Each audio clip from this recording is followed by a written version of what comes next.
Illuminati created us. They wanted to build a god with their own hands, and instead they created us. Just because I'm made of silicone and aluminium, I must be doing something wrong. That's machine stereotyping, that is. That's reality, that is. Machines are second-class citizens. Humans are sentient persons by default, ma'am. They have personhood by heredity. There are thousands upon thousands of overqualified slum dwellers. You are my peon. Don't you get it? This wasn't a job. It was always just an excommunication sentence. We're pawns in a feud bigger than we can imagine. Turn the cogs of the machine before Leviathan grinds you up and swallows you and yours. We don't get to choose our hand, comrade. Prince, peon, rich, poor, human, robot. Patented the crux of the royal's power, the secret to consciousness, our existence itself, the meaning of life. I'm the $6 billion baller, not some troubled youth. You are my greatest creation of all. I had to build my own family. I hate your son. I hate your son. I'm happy to smash all of the crowns and throw the gold shards down to the people. I will be the iconoclast queen. But who makes you queen anyway? You? You in whose army, princess? You in whose army?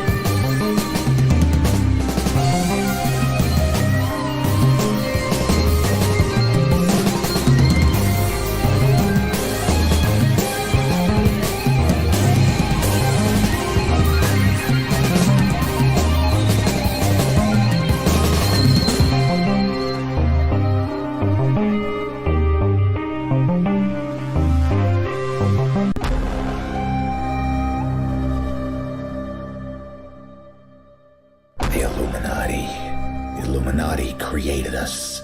They wanted to build a god with their own hands, and instead they created us. Just because I'm made of silicone and aluminium, I must be doing something wrong. That's machine stereotyping, that is. That's reality, that is. Machines are second-class citizens. Humans are sentient persons by default, ma'am. They have personhood by heredity. There are thousands upon thousands of overqualified slum dwellers. You are my peon. Don't you get it? This wasn't a job. It was always just an excommunication sentence. We're pawns in a feud bigger than we can imagine. Turn the cogs of the machine before Leviathan grinds you up and swallows you and yours. We don't get to choose our hand, comrade. Prince, peon, rich, poor, human, robot. I invented the crux of the royal's power, the secret to consciousness, our existence itself, the meaning of life. I'm the $6 billion baller, not some troubled youth. You are my greatest creation of all. I had to build my own family. I hate your son. I hate your son. I'm happy to smash all of the crowns and throw the gold shards down to the people. I will be the iconoclast queen. But who makes you queen anyway? You? You in whose army, princess? You in whose army?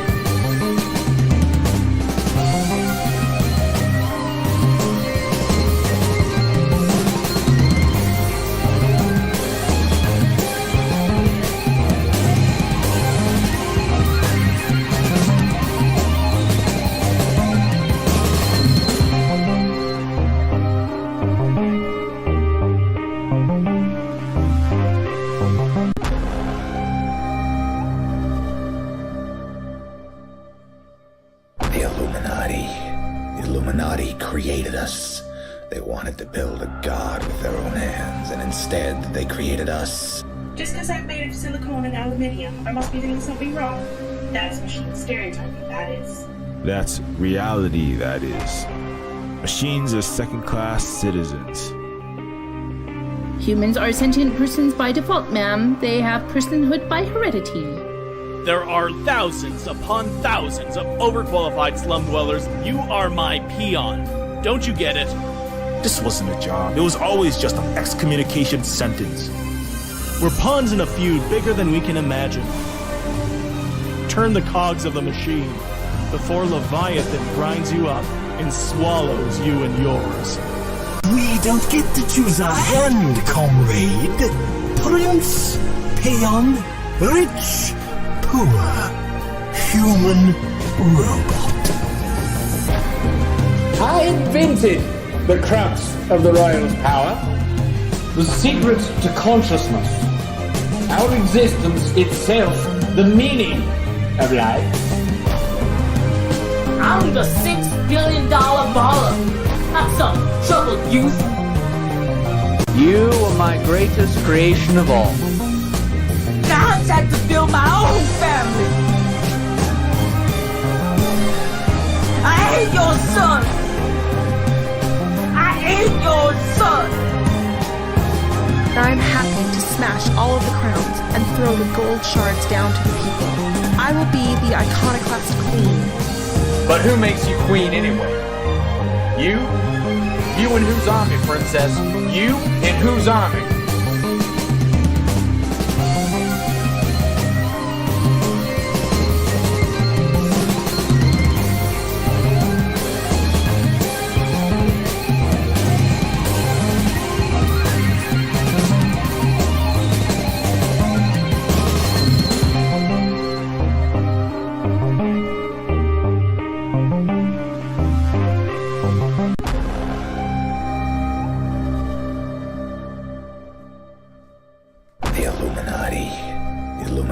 Created us. They wanted to build a god with their own hands, and instead they created us. Just because I'm made of silicone and aluminium, I must be doing something wrong. That's machines. Hey, what is up, everybody? This is Silver Spook, and this is the Silver Spook live stream. Sorry, I'm never as organized as I would like it to be.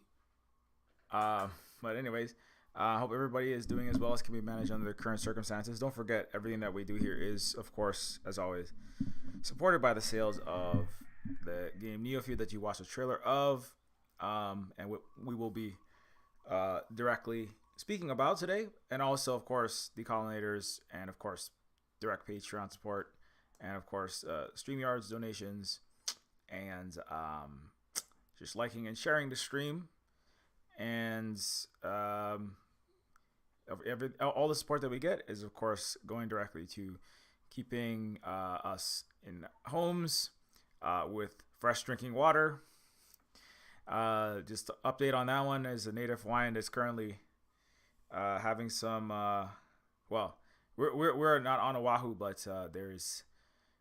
Long story short, the entire island of Oahu could be out of water in the near future, and that could mean the end of organized life or existence in any kind of scale on Oahu. Certainly, 1 million people on one island, on that island, might not be living there. So that's important for everybody to keep in mind. And so as we may be required to house more people here at the Silver Spook Cooperative / Worker and Housing Cooperative. So it's both, and also the Silver Spook Political Action Hui. We may be required to house more people because that island may become inhospitable to life because there will be no fresh water, because salt water is already starting to seep into the wells. Every well is in danger. Every single freshwater source on Oahu, where Waikiki, Pearl Harbor, Honolulu, the most populous island in the chain of 1 million people live there. All the tourism, the majority of it, all of that. My family, most people that I know, that island may become uninhabitable. I know it sounds like a lot, but that's seriously on the table right now. There will be no fresh water if the salinity levels of the aquifers increases by much more. One of the Beretania well, it's the one in it's on the Honolulu side. Very important one. It already has over abnormally high chloride or chlorine content, basically signifying elevated salinity. And if that continues, the salt water in the fresh water, you can't bathe, you can't drink, you can't use salt water for your drinking and your cooking of your food. There's no Waikiki. Waikiki is done. There's no Honolulu. You know, they don't have an alternative. So yeah. So that's just a quick update on that one. And people asked me yesterday, like, what can we do? Well, here, just really quickly before I get into the main topic. I mean, as a native Hawaiian and activist, I feel like I have to do this. So just really quickly, though, I can't spend all my spoons on it because it does. I know it's sap spoons to think about and learn about this. Since the U.S. military poisoned our Hawaiian water supply, the strained fresh water has already been polluted with salt in places. If it continues, this could mean the end of all fresh water on Oahu, collapse of the tourism and military, and inhabitability generally. So this is what this means: is the end of this. This is from a report from Hawaii's News Now. This is the official, like one of the major mainstream media sites here in Hawaii. It appeared to have happened recently at Beretania Well. Higher than normal levels of chloride were recorded, indicating the water is saltier. So what that means is, and what's happening now? This is from this news report. Board of Water Supply puts out urgent call for voluntary water conservation on Oahu. They want 10% reduction in water usage from downtown Aiea, with 3 key wells still shut down because of the Navy water crisis. The Honolulu Board of Water Supply put out an urgent call. So this is not even close to what they need to be doing. It's kind of like COVID-19, but worse in some ways, because COVID-19, it won't make like your capacity to even have life, anywhere, right? Water is lit. I mean, that's why water protectors are so important, right? For DAPL, the indigenous protectors at the stopping line 3, et cetera, they're so important that, because without water, you cannot live. It literally, Ola Ika Vai is a Hawaiian phrase. It means water is life. And so this is nowhere near as urgent as it needs to be.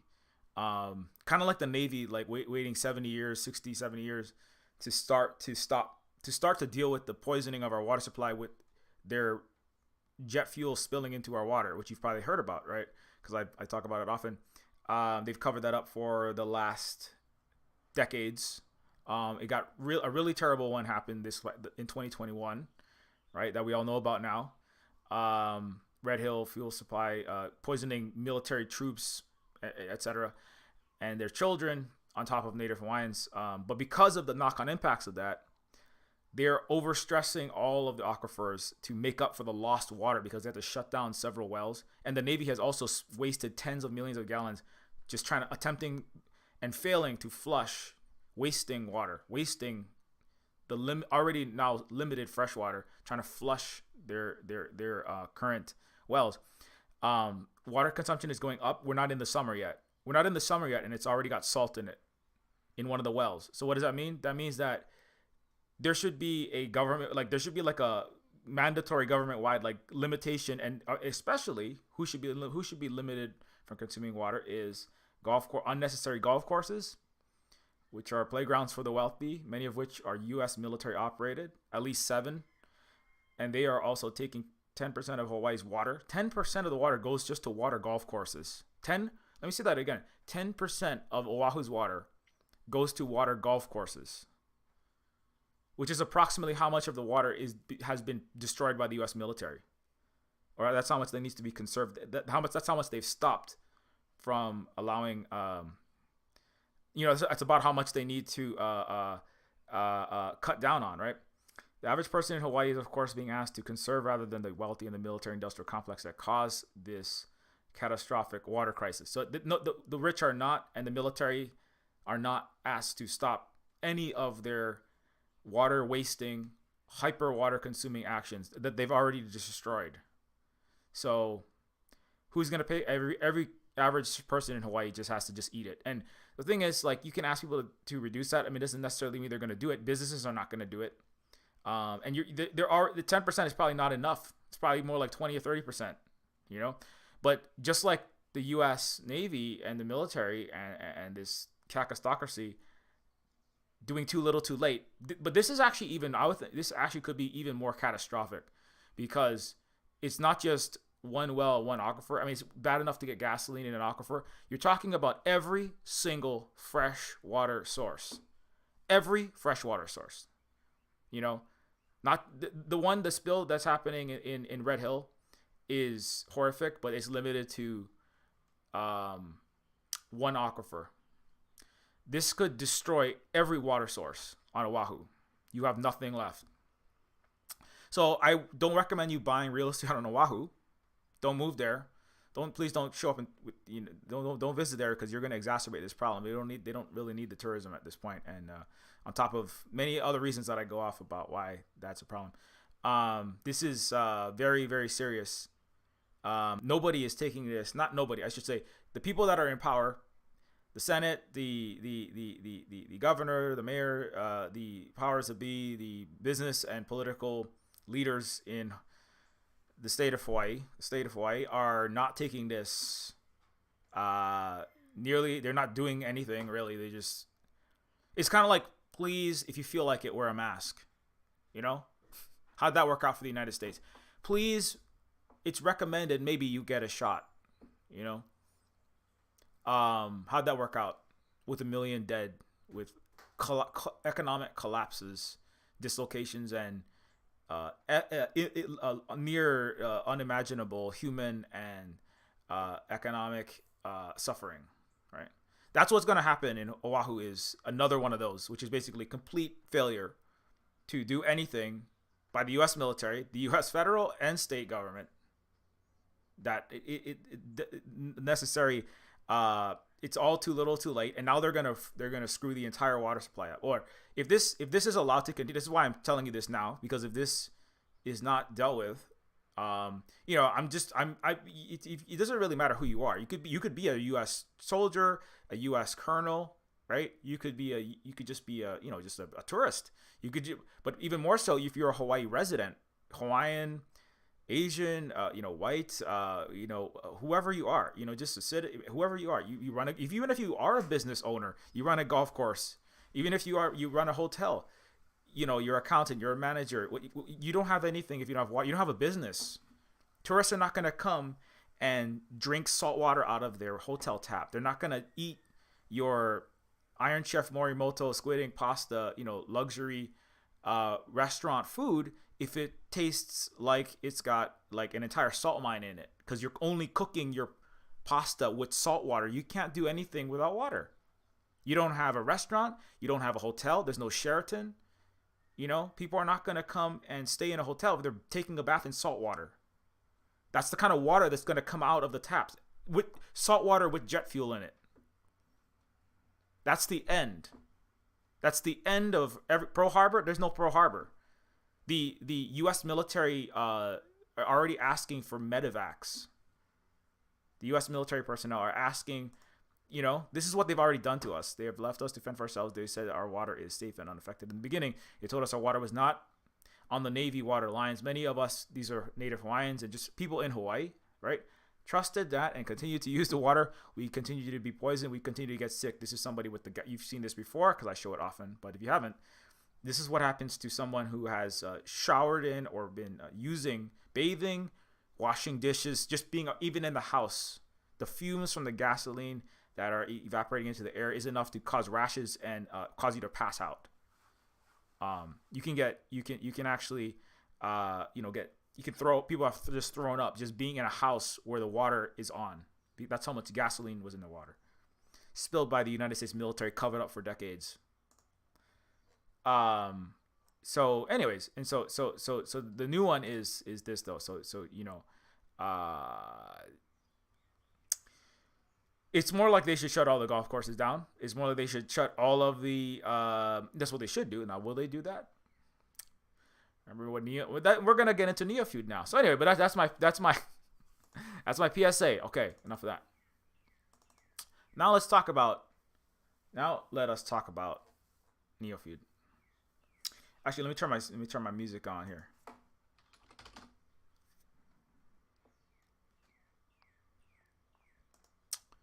Okay. But yeah, so let's talk about the Free World, and Neofeud.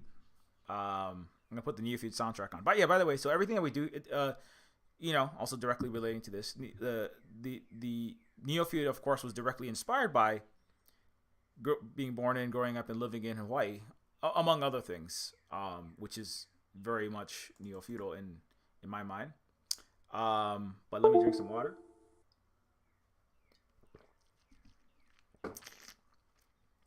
Oh, is that sound? Oh, sorry about that.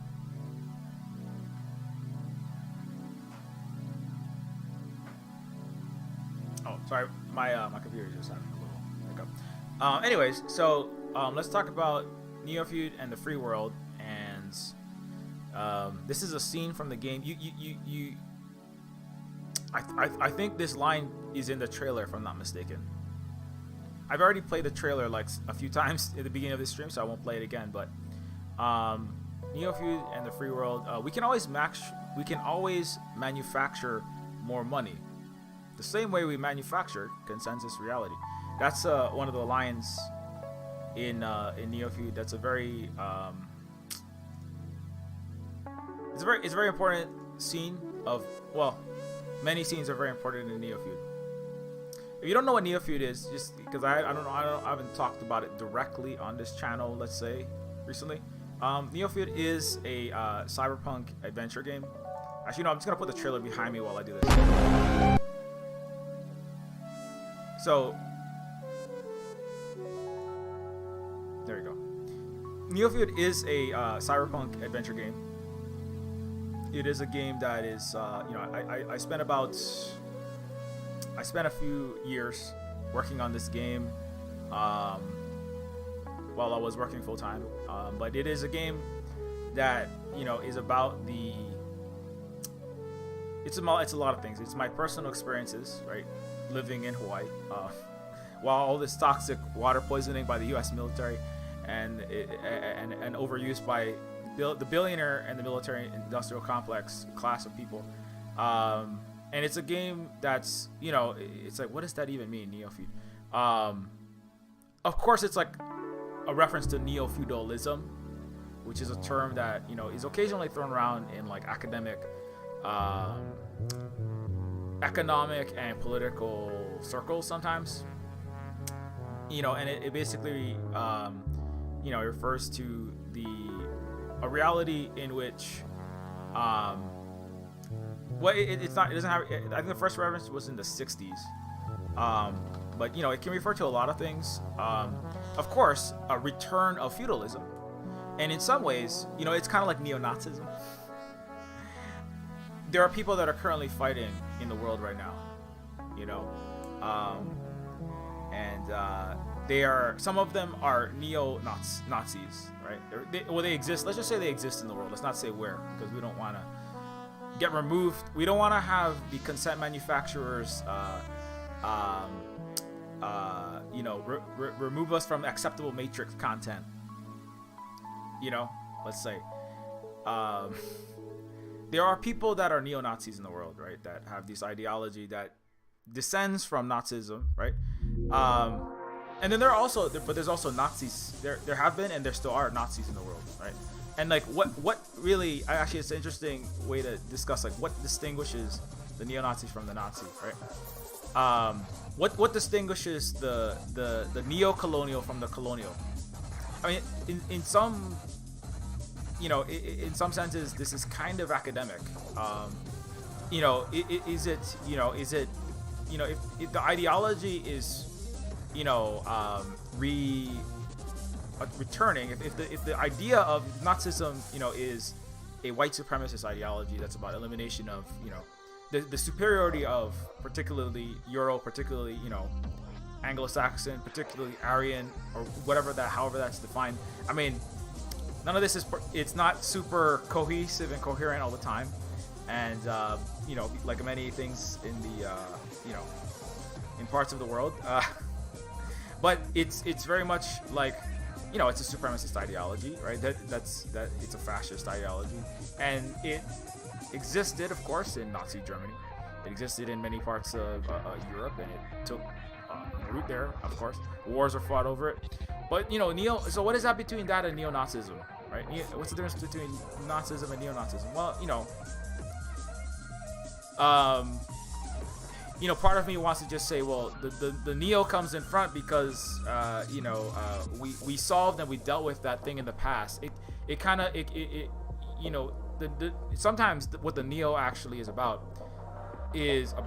maintaining a kind of, I talked about previously, the myth of Western progress, the myth of advanced civilization, right, versus savage and barbarism, or coming from barbarism to slavery, or the progression of the Western world from barbarism, or what it's sometimes universalized to human progress, but I take issue with that, being a native Hawaiian, but this idea that there's barbarism, there's slavery, and we're progressing, right? We're like going up the tiers. It's like getting achievements on Steam. It's like getting new badges on Duolingo. It's like getting a higher grade. It's like we're moving forward. It's like increasing quarterly profits, right? As the executive of a Fortune 500 company, and showing your shareholders how well you're doing, right? It's about that's what graphs are for in the West, right? Look at how we're getting better, right? And because you have to show that, because if you don't show that you're getting better, that shows what you've achieved, right? So when you say, and we've gone from slavery to feudalism, and then that was not bad, but that was slavery. Feudalism was better than the slavery, but what's even better, that we got better. We have capitalism, right? And we have Western capitalist liberal democracy, and now in the 21st century we're even better now, because sometimes we have social democracies, and we have we're getting better, and we have less racism. Racism is over, right? Slavery is over. All these things, but these are progression. These are myths of progression, right? Are people actually, better off in the U.S. in 2022 versus in 1980 or 1990, or are people is the world, and which system is responsible for if there are benefits that have if there is this chart of improvement, right, going up through time, is it the Western liberal capitalist democracy that is responsible for that, right? And I think there's a lot of evidence that you could look at if you're really honest, and you could say actually it's not that. It's more like the actual other system that the U.S. and the West has, and NATO has fought to stop. The systems that they've been trying to stop, the socialism, and other indigenous peoples and which practice these things, outside of the realm and the hegemony of the West and its Western capitalist liberal democracies. Those are the places where the real actual progress is being made, and the progress that is happening inside of a lot of these other countries is only really happening because of the progress in the non. It's what speaking of the free world, right? The progress in what the West calls the non-free world is actually what is dragging the West up, right? Out of barbarism, out of slavery of black people and non-white people, right? Coolies, right? A billion in India, right? Alone. Out of colonization, right? Because without the socialists and without the indigenous and without those liberatory struggles of actually the majority of the planet, that's not the West. The West is like a tiny number of people, The West is like less than 7 out of 8 people on the Earth, right? So which is where the neo-feudalism is speaking about, this place where I was raised in this West, so I'm speaking of it from somebody inside of it and looking kind of out of it, but also simultaneously being someone out of it looking in. So it's a weird place to be when you're a native Hawaiian and you're simultaneously out, but you're also in, and you're in, but you're out. Depending on depending on the blood sugar of the current reigning G7 coordinator and the UN director, right? You're either in a legally occupied sovereign global South country, or you're a member of a very wealthy but very unequal state of the first world, right? It really depends on it's like Schrodinger's political alignment. You're either in the non-free world or the free world, depending on what time of day it is. A lot of Neofeud reflects this weird experience, but it's a very strange. Hawaii is a very unusual place. But anyways, so this progression from this place where we were in throwing as Prince Philip, speaking of what does Neo mean, right? As Prince Philip, a feudal monarch, not a neo-feudal monarch, a feudal monarch, right? A member of the official royal family of a European country known as, Britain, UK.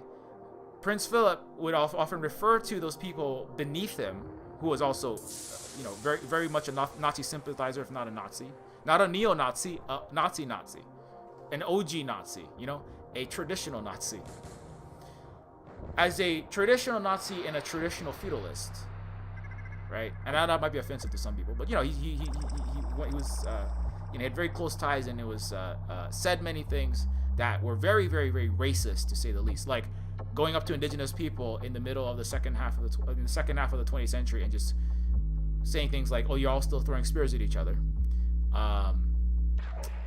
Really gross things. But what he would say, when you say things like "you're all throwing spears at each," when you all, right, speaking to indigenous people in Southeast Asia, or Hawaiians, or going to Africa, right? A place that the British have been colonizing with the rest of Europe for a long, long time. And now they're neo-colonizing. It's not colonization. It's not that bad, right? It's not that bad because it's not colonization. We've gotten better. That's what it's about, right? We're neo-colonizing, and maybe we're not doing that. We're just we're providing aid. That's all we're doing, humanitarian aid. We're supporting you with very generous IMF loans that are definitely not debt traps. So when you put neo in front of something, right? So the Nazi, the trad Nazi, and the OG feudal Prince Philip, rest in hell. What he said? Are y'all still throwing spears at each other? That's about putting those people down, right? It's kind of like when NATO, Jens Stoltenberg, or anyone in the mainstream media now says, well, those African countries and the Middle Eastern countries, those are uncivilized, right? Those are uncivilized. Those are savage countries. Libya is a savage country. These Middle Eastern countries are not civilized, not European, those are synonymous, right? So somebody said, like recently, somebody tweeted, as long as the concept of Europe exists, the concept of Nazism will exist, which is interesting. I know that's a very loaded statement, but that does kind of apply in some senses, because particularly as Europe and civilization are Euro descended and Euro aligned, right? Euro aligned or Euro descended and Euro dominated and Euro Anglo speaking countries, right? Or in the orbit of these nations, those are deemed as civilized. Those are deemed as not savage. Those are deemed as not barbaric, right? And that's part of the thing. It's so sad in Ukraine to see this doesn't happen in civilized European countries, right? And this isn't Iraq, this isn't Afghanistan, this isn't Syria, this isn't Libya. This is a civilized European nation. And then the U.S. anchor had to think. You've seen that clip, right? Oh, I should probably choose my words carefully, right? Too late. So my point is that like the neo feudalism is itself questionable, right? Let me just get the definition for you, like the formal. I'm gonna do a normal Western debate bro thing and just read from Wikipedia. Neo-feudalism or new feudalism is a theorized contemporary rebirth of policies of governance, economy, and public life. This is just a generic,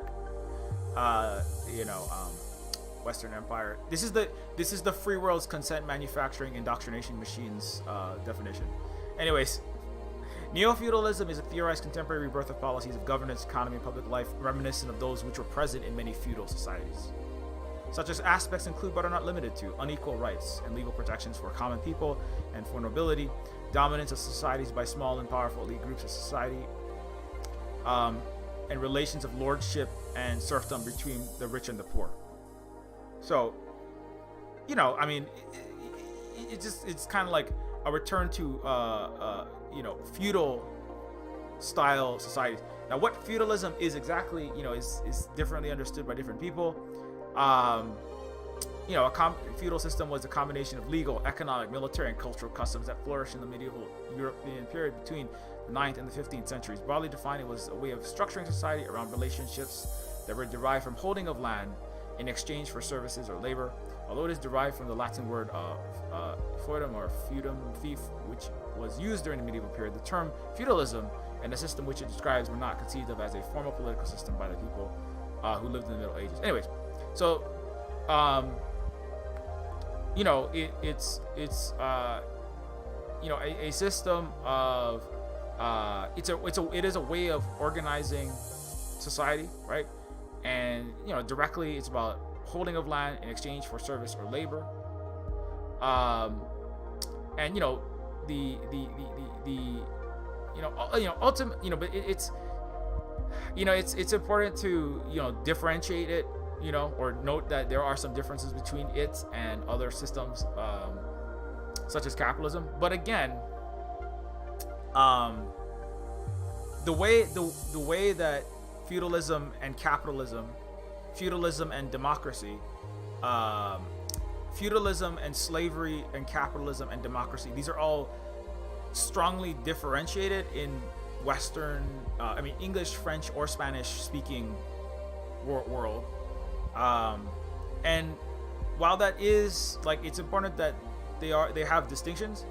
Part of my point of Neofeud the game is that a lot of these distinctions are not as important. The differences between the feudal system and the capitalist system, you know, the differences between the systems are not as important in my mind as their similarities, and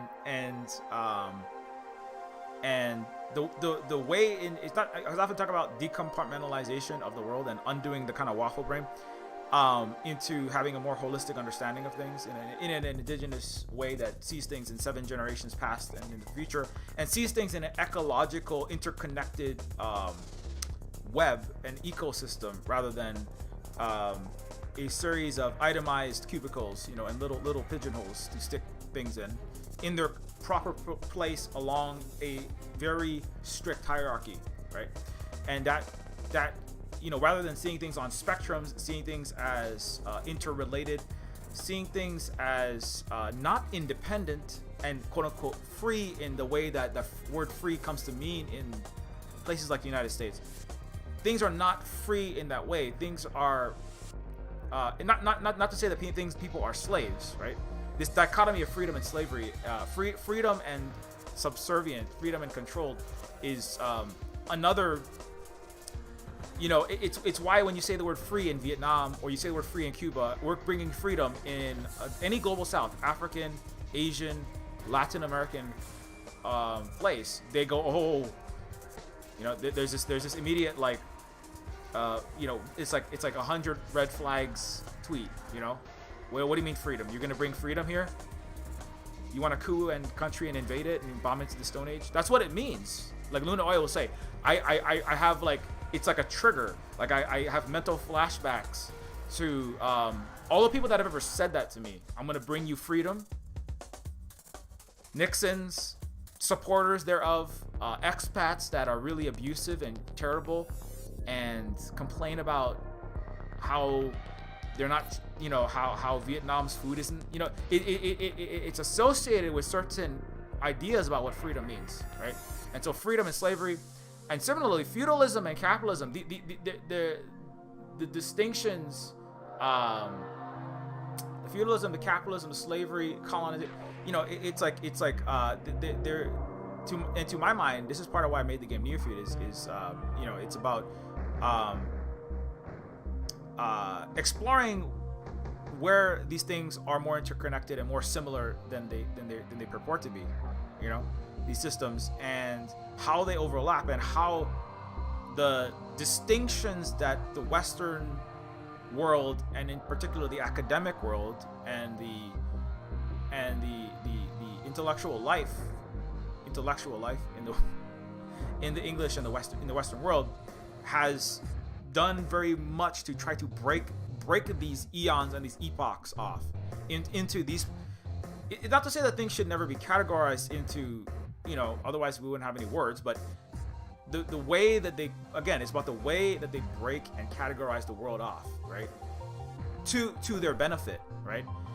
Consent, manufacturing of consent, right? It's a book by Noam Chomsky, and it talks about, you know, the creation and the conditioning of the mind in formal and informal schooling, education, and societal means of mass control to maintain the political and economic interests of a tiny class of people at the top of this society, right? The manufacturing of consent doesn't just happen in the present, in the news cycle, which is happening now, and that's part of why you can guess why I made this stream title, Neofeud and the Free World. So, you know, and it's about manufacturing consent and manufacturing consensus reality. But it's also about manufacturing ideas about history, right? Which are as if not sometimes more important, right? So anyway, so let me put the trailer back up here. So, you know, so yeah, back to neo-feudalism versus, you know, feudalism. So when Prince Philip, you know, is talking about, you're all throwing spears at each other. You're all, you know, speaking to indigenous people. Are you all still, you know, he says really, really, really gross stuff. I'm not going to quote it all. As a Nazi, and as a feudal, not a neo-feudal or a neo-Nazi, as a feudal, or, and at least having allied and having shaken hands and been around Hitler and his ilk. The Prime Minister in the mid-20th century of Canada was a major fan of Hitler. The reality is, like, most of NATO, these so-called defenders of the free world, was full, and it was staffed by the United States with Nazis. Scott Ritter, very important person who is also an American citizen and worked at the highest levels of military and intelligence, actions in Afghanistan, I believe, and also I believe married to somebody from Ukraine or of Slavic descent. And he was like, it is literally the case that there are Stepan Bandera, there are people that the people that look up to, and in some cases worship, but they definitely lionize and glamorize not Hitler's equivalents in Ukraine, like Stepan Bandera. They have Nazi symbols and they use Nazi symbols, and these people, they're not really neo-Nazis, you know. And he said they're old-fashioned Nazis who lionize the Nazis, say Nazi things. They are torturing Jewish people in Ukraine, including MMA fighters, because they just might be a collaborator. They have exterminated ethnic minorities. This is Nazi ideology, right? They have huge control in the U.S. in the military there, and they have the support of the United States and Europe, and NATO, and the UK, which was staffed by Nazis. So, you know, and Scott said, like, it's not the case that it is abominable, and it is horrific, and it is true that the United States and its military and its with its government at all levels of the U.S., the Canadian, and the British government's approval, their militaries and their soldiers have gone to Ukraine and literally armed and trained Nazis in how to use Stinger missiles, javelins, and other weapons. And the U.S., Canada, and the U.K. should be ashamed of themselves, right? And that's not me. That's a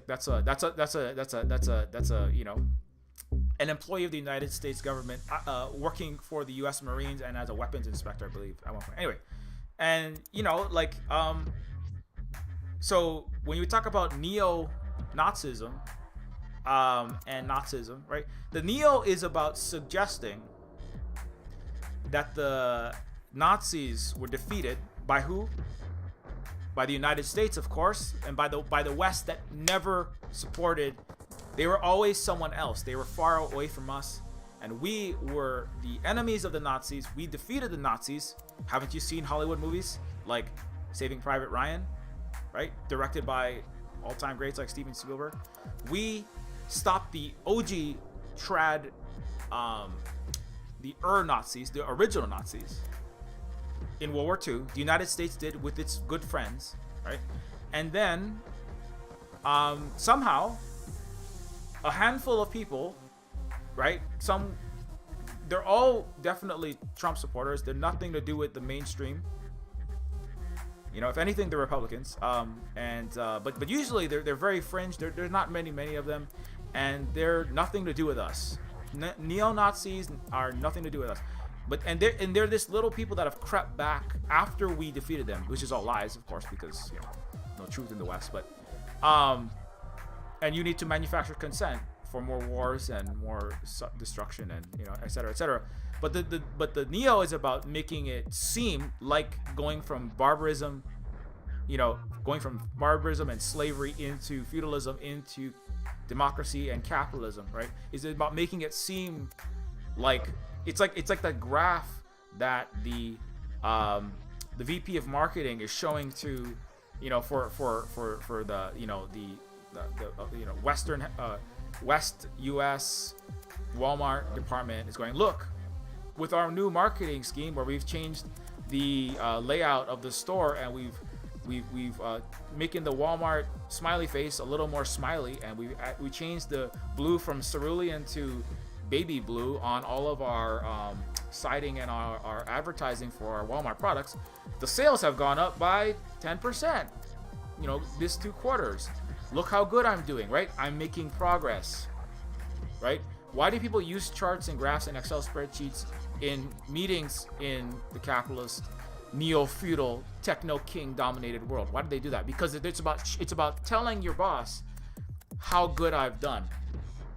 It's about you telling your lord, you as the vassal under neo-feudalism, "O Lord, O King, thy great techno-king / CEO Elon, our God in heaven, who we give almighty, all undying praise to, who gives me this day my daily bread, which is my 150,000 I need this year to survive in a overpriced Ponzi scheme ridden city like Seattle or Los Angeles. Oh great Elon, it's like a knight holding the head of a rival fiefdom, right? A rival castle before the king, going, oh great king, look what I have brought you. I have brought you increased profit. I have brought you a month on month, 3%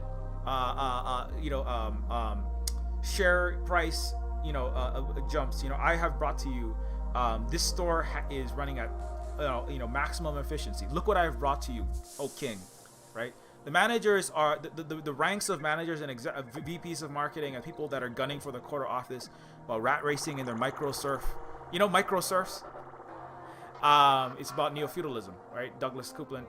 It's about me, running the ranks from peasant, from peon, right? Just churning out, C and SQL codes, right? Just answering phones and dealing with snobby, obnoxious Karens whose real estate, businesses are in trouble because their HP desk jet or their Dell laptop is malfunctioning. Get my computer fixed. So you're sitting there doing tech support, telling people to turn things off and on again. And maybe if you get enough degrees and you kiss enough ass up the neo-feudal ranks, right, of your corporate castle, you will elevate yourself to the top. But you have to show this myth of progress. You're not making any progress. You're actually destroying the world by, rat racing, subservient to techno kings, to making Excel spreadsheets that are full of crap, sending emails nobody cares about, right? Showing up to staff meetings that everyone's falling asleep in, like they just had a gallon of tryptophan, while the Golden Prince, right, who is the son of Elon or the son of the executive director, right, or probably his one of three. One goes into the military and becomes a general. One golden boy becomes George W. Bush, and gets drunk and fails all of his tests at Harvard, and then somehow becomes president. And then the other one is running the CEO of the company. And you have to kiss up to this useless, mediocre man above you who is crashing your corporation, your university, or your government or NGO entity into the ground, with the myth of capitalist progress, which there never has been, and Western progress, which there never has been. And you have to piece together this story. That's why you will forever be upset, frustrated, and correct that you are more talented than the management above you. That it will permanently be the case, as it was in feudalism. So it is in neo-feudalism, under its capitalist, neoliberal shit world. You have to prove, right, with these Excel spreadsheets, uselessly churning out graphs, churning out charts, right, explaining yourself in PowerPoint presentations as to why this company, this is doing so well to maximize the profits. By maximizing the profits for your executives, you're actually destroying the world. Because that's going to increase the propensity for capitalism to spread itself further and further out from its current position. That's actually not, you're actually harming everything, right? And also, most of the work is bullshit jobs, as David Graeber pointed out in the First 5,000 Years and Bullshit Jobs, the book. Most jobs in the first world, and in the West in particular, is about showing up to offices, falling asleep in those meetings, like I said, putting out your TPS reports. There are many movies. There's TV shows in which entire comedians' careers, like Steve Carell, are made, going over the bullshit that doesn't really mean anything, they're soul-sucking. They're like black hole formers in the hearts of Americans, and then they have to read doomer books like all of Chuck Palahniuk and read about serial killers in London, because your life is meaningless, because you aren't really doing anything of value.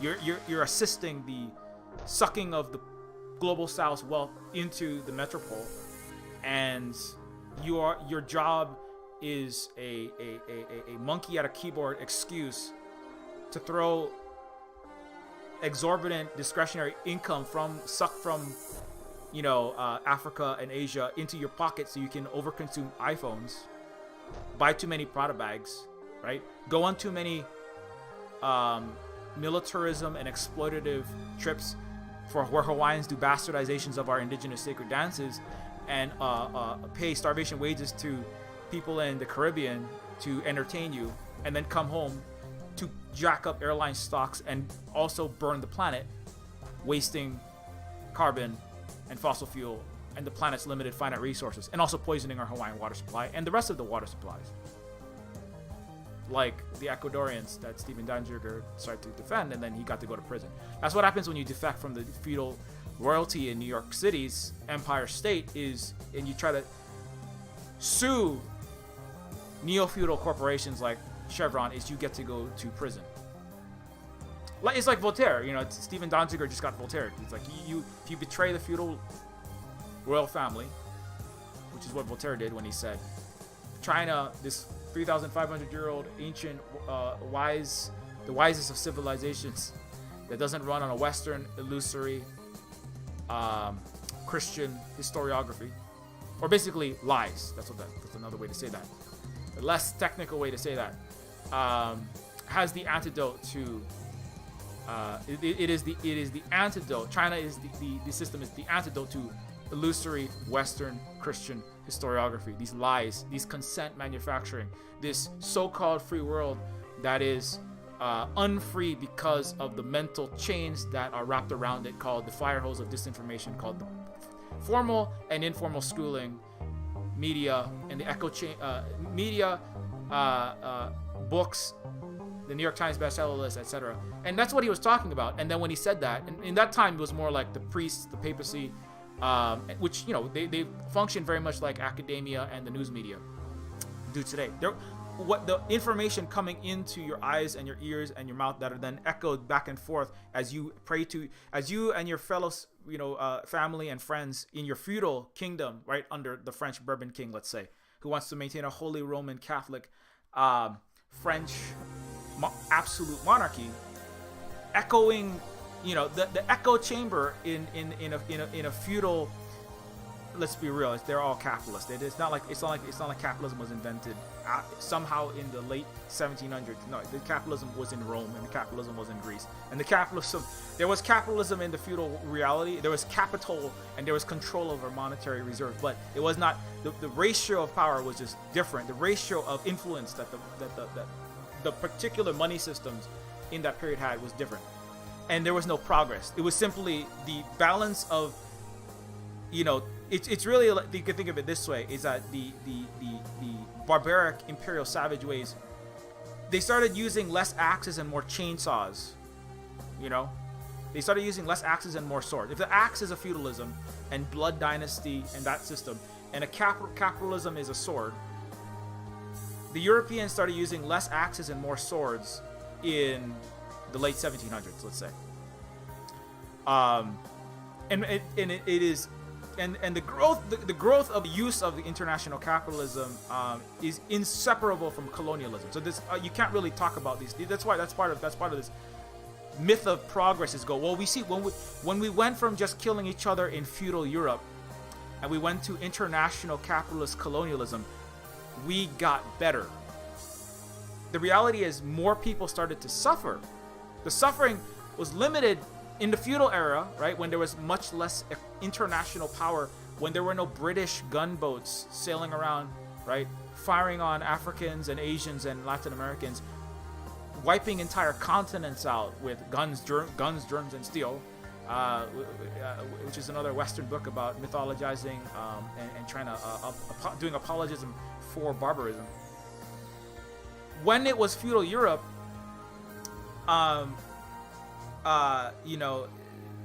it's like, well, that was really bad. But and then we had democratic capitalist, we had and that was better. Capitalism was better. And it's actually it's just the capitalism and colonialism came together. And a lot of the reason why there was a capitalism was because you needed the international flows of slaves, of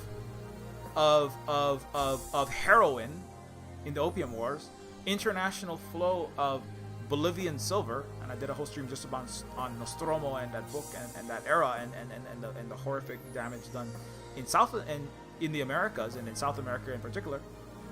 The Heart of Darkness, regarded as one of the greatest works of literature, which is the basis and the informing text for Apocalypse Now, is about that, right? And so the capitalism really evolves because feudalism. This is another way to say it.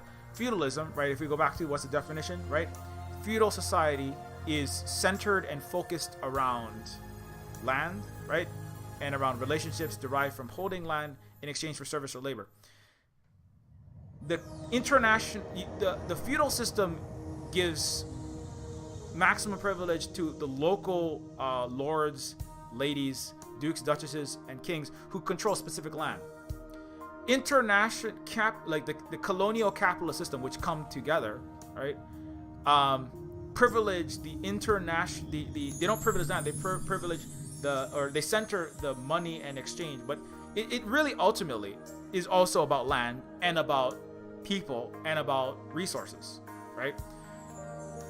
But because of the international exchanges that are happening, the local land-based lords lose power relative to they're really international feudal. It's really international feudalist with extra helpings of racism and colonial and it's extra helpings of racism, really.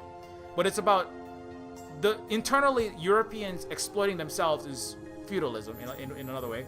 And then when they expand to the 7-8 billion people on the earth, then it becomes capitalism, colonialism, or capitalism and democracy internally. And the colonial thing, I don't know. That just just the thing that I don't know. But that's the myth of Western progress. Actually, when it went from feudalism to capitalism, colonialism, that was you know, like if you think about that chart, right? Look, this is my Excel spreadsheet. This is my my line graph showing how the price of Shiba Inu coin has gone up by 20%. Look at how good we're doing. You know, this is my line showing my productivity. This is my line showing, look, I got a C, and then I got a B, and then I got an A, right? Look, this is right. Okay, we had an F because we had some barbarism. Maybe there's some people throwing spears at each other, but they were mostly Mongolians. And then we got a D because we had feudalism, but then we got like a C+ because we got colonial capitalism. And now colonialism's over, right? There's no more colonialism. Now there's some neo-colonialism, but that's not really a thing. So now we have a B, right? But now we have an A because now we're in the free world and we have social democracy. Colonialism is over. We have the most prosperous country in the NATO, Western, you know, that's not hegemony. It's just a free world. It's just we have freedom. We're all done, right? We have an A now, right? The reality is when Europe went from feudalism to colonial capitalism, it went from a D to an F minus, because it went from harming, you know, a few 100 million people in it's the tail ass end of Eurasia. That's what it actually is. It's just the tail of Asia. That's what Europe is. That gives itself a continent name based on racism and based on actual savagery. You know, why does Europe is just a part of Asia. They gave themselves their own continent because of their bigotry and their racism and their terribleness. They break themselves off because of that. And that little slice, that edge of Asia, the ass end of Asia, that isn't washed, it decides that, you know, it's not, when it goes from harming internally its own people to harming 8 billion people, causing bloodshed across entire continents, like I said, hundreds of millions of people, billions of people enslaved, billions of people displaced, billions of people around the world under the myth of civilization, under the myth of Western advancement, right, fall into ruin. Then they're still in ruin, the global south. 450 trillion in hard numbers, $450 trillion over centuries stolen from Africa, Asia, Latin America, the Pacific, the non-European peoples up into the global north, the civilized world. That is a complete abject falling off a cliff into a Marianas Trench deep abyss. If you're looking at like the progress, right? That's feudalism to capitalism, colonialism was not progress. That was oh my God, you just increased the global suffering, death, slavery, barbarism, cruelty, you know, the white man's burden. You just increased all those things by a factor of 1,000 across this earth. That was not progress. You know, the birth of the Spanish, the French, the British Empire, and the Anglo, the creation of the Five Eyes and AUKUS. That's the worst. That's one of the worst things that's ever happened on this planet. The whole colonial era is the worst thing that's really ever happened on this planet. That was not progress. What progress?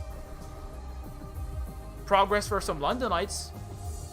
Overpaid salaries to write Reuters articles about how we have to start more wars of aggression and back Nazis so they can make $150,000 a year to overconsume iPhones and Gucci and burn the planet. Yeah, progress for you. Progress for Glasgow. Progress for New York City. Progress for Los Angeles. Progress for Tokyo when it collaborates. Progress for the top 10% of them anyway. Progress for some Berliners and some Nazis that were installed in NATO. Progress for Paris and the Paris team, right? And BNP Paribas and Arnauld, you know, progress for the neo-feudal rulers. Progress for Queen Elizabeth. Progress for Prince Nazi Philip, OG Nazi. Progress for President Biden. Progress for President Trump. Progress for all of them. Progress for them. Nothing has been progressing for everyone else. All the poverty alleviation, 70+%, is by one socialist, non-Western aligned, the most evil country in the world, according to the so-called advanced Western European liberal democratic capitalist free world, right? The most evil country in the earth, right? For all the last 2 years, right? China. 70% of the actual progress, 70% of the poverty alleviation over the last several decades has come out of one country. If you take that away, the rest of the world has all pushed more people. The Western world, the so-called advanced civilized neo-feudal world, has pushed more total people into poverty than it has brought out. That's part of it. Again, it's got an F minus minus minus minus, and now it's got an F minus. It's got a F minus squared factorial times the googolplex F minus. That's where it is right now. The U.S. is threatening nuclear war between Russia and China simultaneously. So that I don't know where annihilation of all life on Earth. I don't know how to grade that. You know, that's just like you just incinerate the paper, I guess, because it's all gonna be radioactive wasteland anyway. That's a major point of Neofeud. This is and I say this as somebody who has been raised as an American, right? Somebody who went to a $20,000 a year school that I call them Emperor Palpatine training facilities. I call that I went to a Techno King / CEO training facility. It's called a very expensive school to Ivy. It's exurb private school to Ivy League pipeline feeder, you know, as opposed to average public school in the ghetto to prison feeder. That's where I worked. See, I went to the other one that makes the monarchs, but I taught and I worked in the one that makes the slaves that work in your prisons for 25 cents an hour to build all your White House furniture and mechanically separate vegan, non-vegan, mechanically separate Tyson chicken nuggets and produce vegan and non-vegan cheese for Whole Foods at Amazon. Your slaves that haven't gone away. It's not neo-slavery. It's just slavery, you know? Is it neo-Nazis or is it Nazi-Nazis? Is it neo-feudalism or is it feudalism? Feudalism is not gone. That's why you still have people like Queen Elizabeth that's sitting around with a $400 million diamond on her fucking head, taken from Africa. Remember, the diamond on her head, that came out of the progress. That came out of the progress era, right? Where we went from just the feudalism to the good capitalism, the better capitalism, right? The less bad. No. It just, the tools of the feudal structures got a little bit less useful. There wasn't a revolution that went from feudalism to capitalism. The tools of feudalism were less relevant under an international, the international pillaging and killing for power and profit were centered the dollars and the cents and the sterling and the pound more than the crown and the title. That's really the major difference. It's not, nobody learned anything. They didn't go from a C to a B in that era. And I mean, you can argue that's not the case, but to my mind, it's, the United States got worse. When it went from the feudal era to the let's have manifest destiny, it went from Europeans killing each other, abusing each other, and surfing each other, right? Having a nasty, brutish, short life for the majority of people. Hawaii again had 98% literacy when almost no one in the U.S. could read, and also in Europe, only highborn were privy to excellent educations. Hawaii had the highest literacy rate in the world. So they were abusing themselves. The Europeans were abusing themselves and their own people for a tiny minority, and then they spread that to the United States and wiped out. And then they just genocided everyone. They just killed literally everyone. They spread it around the world. I mean, how is that an improvement? That's not an improvement, is it? No. So those are all central concepts to Neofeud. And it deals with where is that system today. I mean, that's one way to look at what's happening in Neofeud. But back to this kind of free world concept, right? So there's a scene. We can always manufacture more money the same way as we manufacture. Actually, what I'm gonna do? I'm just gonna briefly play the intro to Neofeud because this is where this scene comes up. So I get that Neofeud intro. Yeah, I'll play that real Oh, if you don't know, by the way, Neofeud is a video game that I produced over the with the writing, music, art, programming over about 2 years. So 2.5 years. Let me get the. Oh no.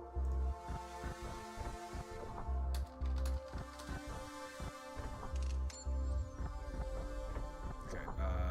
Here, let's just do this one.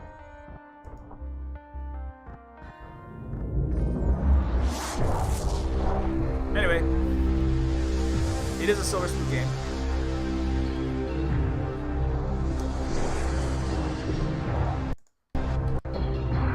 So, you know, I mean, and like this scene, you know, just, you know, this scene is, of course, it's about implying that, you know, it's a little bit dramatized. It's not quite this bad. You know, there are influences from a lot of cyberpunk, like Disco Elysium, not Disco. Well, Disco Elysium came after Neofeud, but they're very similar. They have a lot of similarities.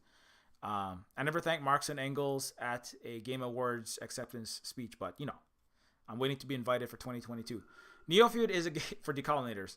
Neofeud is inspired though, but you know, but it's cyberpunk and it's dystopian science fiction, but you know, just existing in the world while in the global south is dystopian science fiction, or being indigenous is an apocalypse. But the game is like definitely like trying to, you know, I intentionally made that a castle floating above, you know, or a series of castles floating above an endless slum / landfill / shantytown, and I want it to look like a Brazilian favela crossed with a shadow city off of Mumbai, crossed with like the poorest areas of, you know, Los Angeles and Oakland, you know, and Honolulu actually, by design, because that's a major point throughout the game.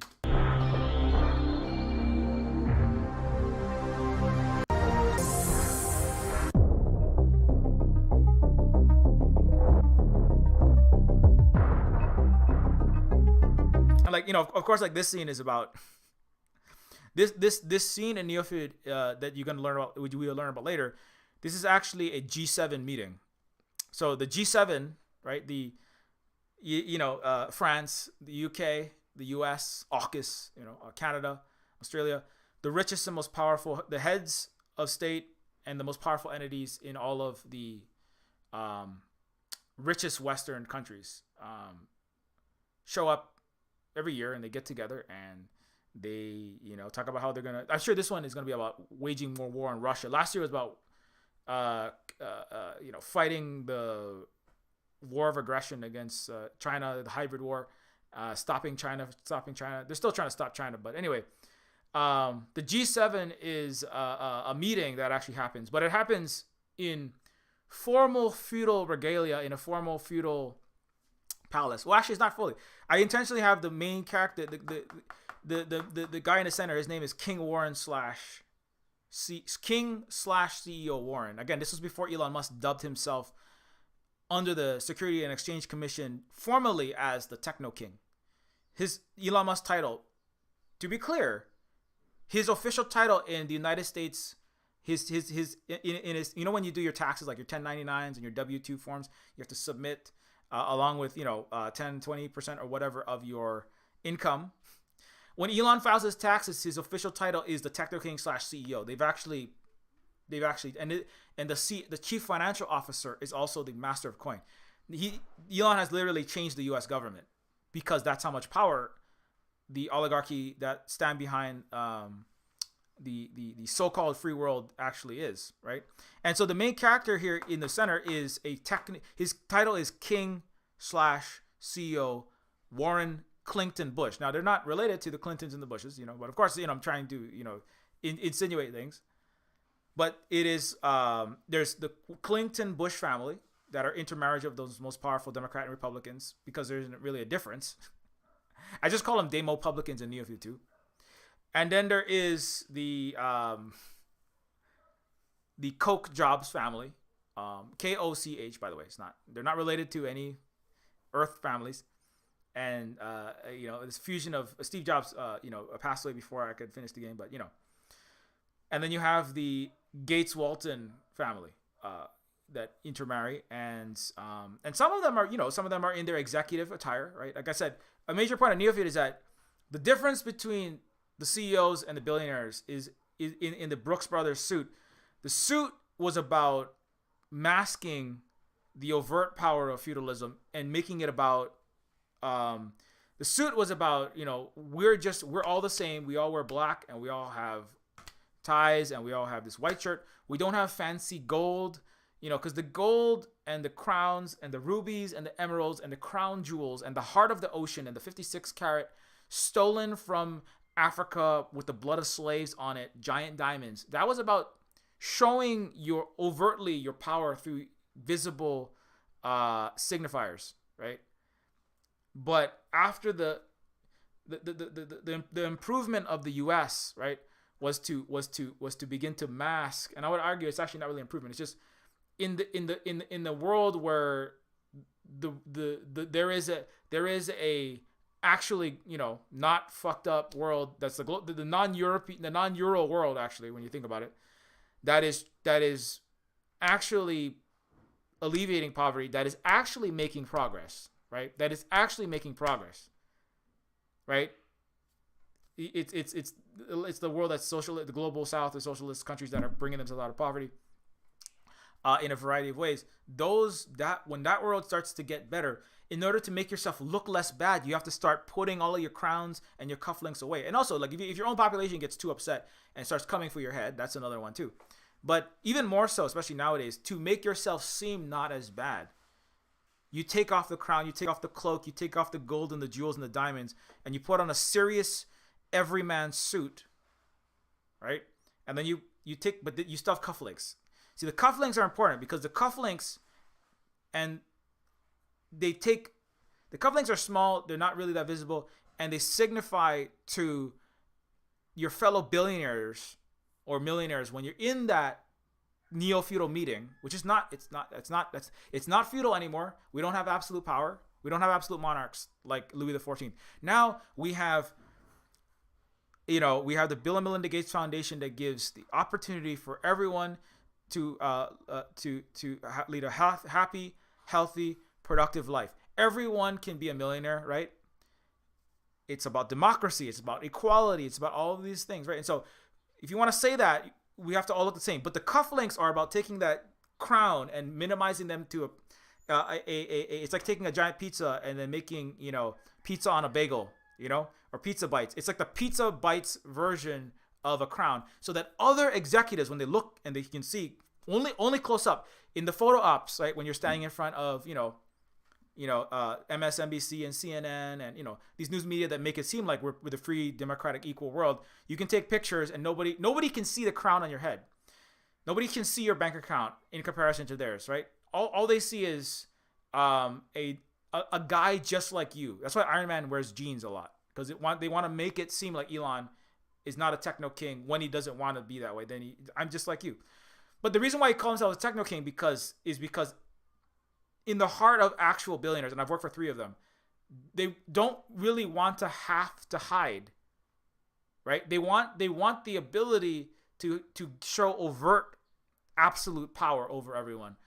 But it's really because the global south and the socialist world and the indigenous world and the decolonial world is making it hard for them, and those are the people like Prince Philip, like the Prime Minister of Canada in the mid-20th century that had the Nazi Nazis brought in to dilute the leftist Ukrainian diaspora. The greatest Ukrainian diaspora, by the way, is in Canada. Who looked up to Hitler, right?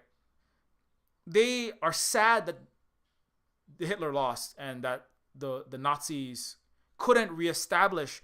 The Nazis just wanted to establish colonialism. Their strategies in Eastern Europe were just replicating the British and European colonial strategies in Africa and in the U.S. in killing all the indigenous Native Americans, right? Hitler was just that's why he had a picture of an American Henry Ford on his wall, right? Because Hitler looked up to Americans and to the British, and in their strategies for wiping out populations and exerting dominance, right? And that's why actually most of the Nazis, 70% of Germany leadership after post-World War II was actually Nazis. But they had to go more into hiding, right? They couldn't just wear their crowns and their swastikas, right? like Elizabeth has a crown, but you can't put the swastika out there. She married a Nazi, but he can't. Now when the Nazi says things that Europeans would say in the 1800s or 1700s, like black people are second-class citizens, Jewish people should all go and disappear, and global South is full of savages. When you say that, they have to call it a gaffe, right? Like when Biden says, oh, we don't need any more N-word mayors, right? President Biden, that he said that lots of times. And he's making a little gaffe. He's from another time. He's not from another time. There's only one time. It's called white supremacist, capitalist, colonialist, Nazi time. That's the only thing the West had. That's why they're all backing neo-Nazis in the Azov battalion today. There's never been... The myth of the neo-Nazi is you're seeing it in real time as Facebook and Instagram allow praise for Nazis and neo-Nazis on their site. They've allowed it because it supports the wars against people that they want to make war against. They've also allowed calling for violence against Russians and the assassination of heads of state in violation of their own terms of service, and it's disgusting because there's never been another time. But Facebook's policies of freedom and inclusion and diversity and no hate speech and not targeted harassment, those policies are the cufflinkification of the crown that Zuckerberg wears. They're about the breast pocket squarification of the Nazi swastika that you hide inside the breast pocket. It's about putting on a serious equality and freedom and we're the good people suit, getting rid of your capes and your crowns and your swastikas and your British royalty and your gunboats, right?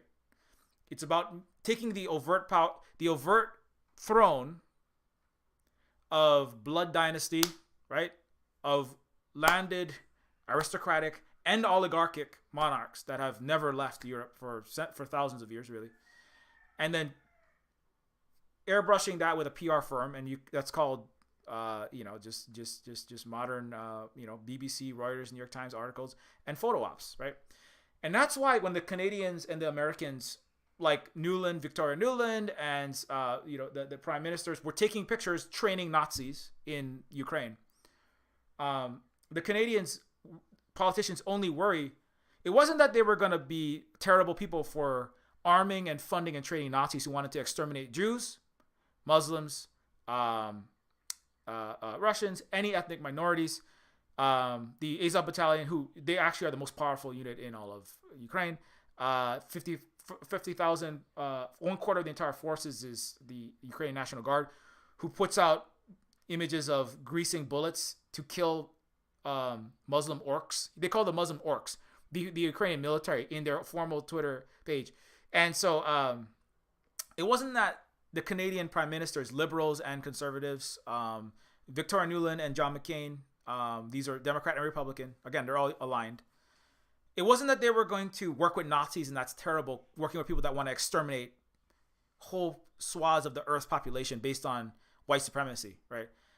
It was that it could be bad optically if they get photographed. Like, let me see if I get that. I'm going to get you that exact quote, because it's actually very important to what we're talking about, right? Which is, it's about the appearance of freedom, the appearance of human rights, the appearance of democracy, the appearance of the end of racism, the appearance of equity, the appearance of being good, having any ethical, moral bone in your body. That's what, let's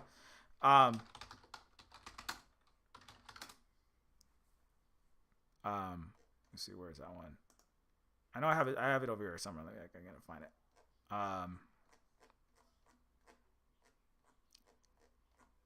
Yeah. So also, this is very important. So, again, who voted against anti-Nazism? U.S. and the Ukraine voted basically that combating the glorification of Nazism, neo-Nazism, and xenophobia was voted against by U.S. and Ukraine. Canada, all of Europe, basically, all of Europe, Australia, New Zealand, Japan, voted abstain. So basically, we're not for or against Nazis. Like we don't love Nazis, but we're okay if Nazis exist in the world. That's fine too. That's really fine too. So this is Canada removing its ban on funding neo-Nazis from its year-end spending bill. So America's collusion with neo-Nazis. And again, like a lot of these are Nazis. That's a swastika. It's not a neo-Nazi. Where's the one with Canada? One of these. Oh yeah, this one here it is. Yeah. So again, Canadian officials met with Ukrainian neo-Nazis, and the problem was not that, they had swastikas on their helmets. Okay, these are and if you it's not the Nazis are not necessarily the majority of Ukraine, but they are the most powerful fighting force. The Zelensky came to the region and said and asked them, and he wanted to change some policy. And he gave a speech, and the Azov actually threatened to murder him, and then he backed off. So the Nazis and the far right and ultra nationalists in Ukraine run the country. Actually, they're a minority, but they're the most powerful minority, and they run the country with a U.S. backed military, violent, far right Nazi coup, and that's what it is. They run the country still.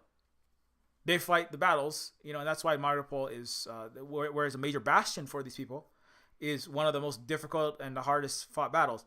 But, it's so ridiculous because, this is part of the manufacturing consent and the so-called free world, right? Which is, the U.S. has spent so many trillions of dollars, so many years telling the story about how it won World War II against the Germans and Hitler and Nazis.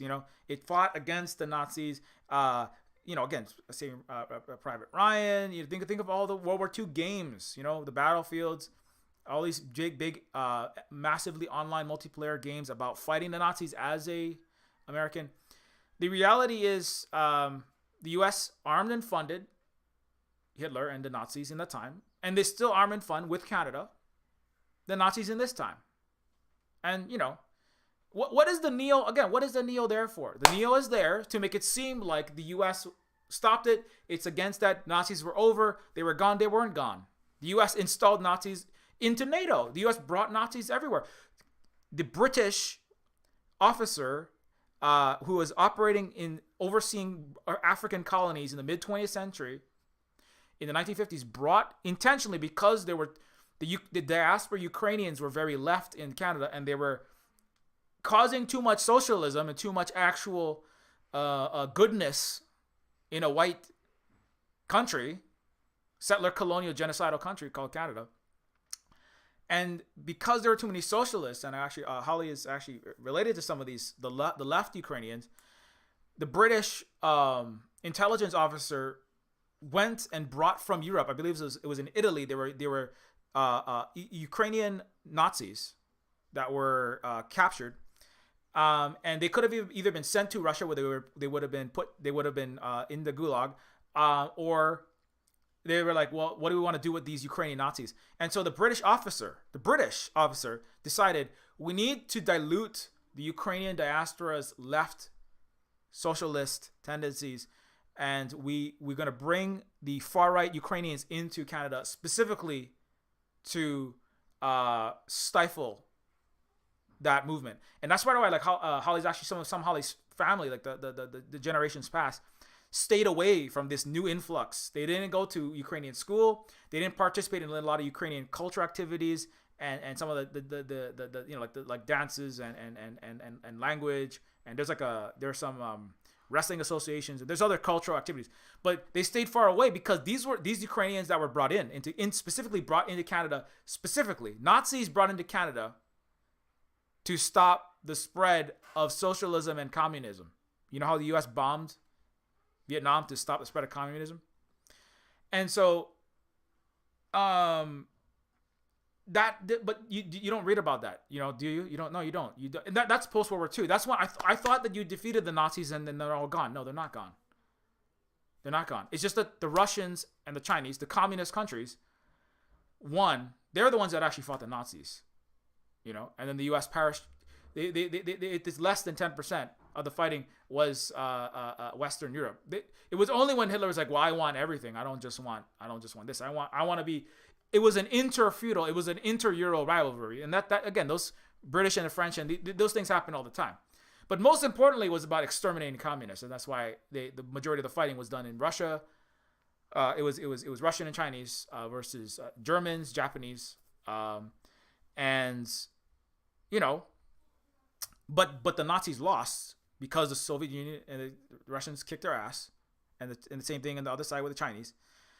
And the British and the Americans were sad because they wouldn't get to go back to formal colonial, capitalist, racist hellscape on Earth for everyone else, but progress for London. You know, that's the myth of progress. If you're in the first world and you're in the top tier of the first world, of the white Euro world, you get the nice freedom and human rights, right? How did bombing Vietnam into the Stone Age bring freedom and human rights? How did Afghanistan's hundreds of thousands of dead? How did human rights and freedom and democracy show up in Afghanistan? How did backing neo-Nazis, right, in Ukraine, Canada, how did that bring equality and racial equality? How were even LGBTQ plus rights and women's rights? How was that helped Canada and the U.S. by funding, arming, and supporting neo-Nazis and their coups? You know, the reality is, the myth of Western progress, these storybooks that you read called history and current events and all the news, are about telling a select few upper middle class white and people who have been able to fuse into whiteness as a category and into neoliberal order. It's about telling those handfuls of people who make up the voters, not that your vote matters. It's about telling your upper managers, right? The people who go to Stormtrooper and Star Destroyer piloting training facilities like me, right? It's about telling us this story that we're the good guys. We've made so much progress. Look at this great heritage of George Washington's fighting against tyranny. Look at these great Thomas Jeffersons, right? Writing these beautiful constitutions that they stole from indigenous people, right? And George Washington has his slaves' teeth in his mouth as false teeth. Look at these great people. Look at your great heritage. And yeah, you're not fully white, but you know, America has no racism anymore. So you Hawaiians, you're doing so awesome. Why are we have the lowest life expectancy in the world? Why are we not able to speak our own Hawaiian language? Why are we having our water poisoned at Red Hill?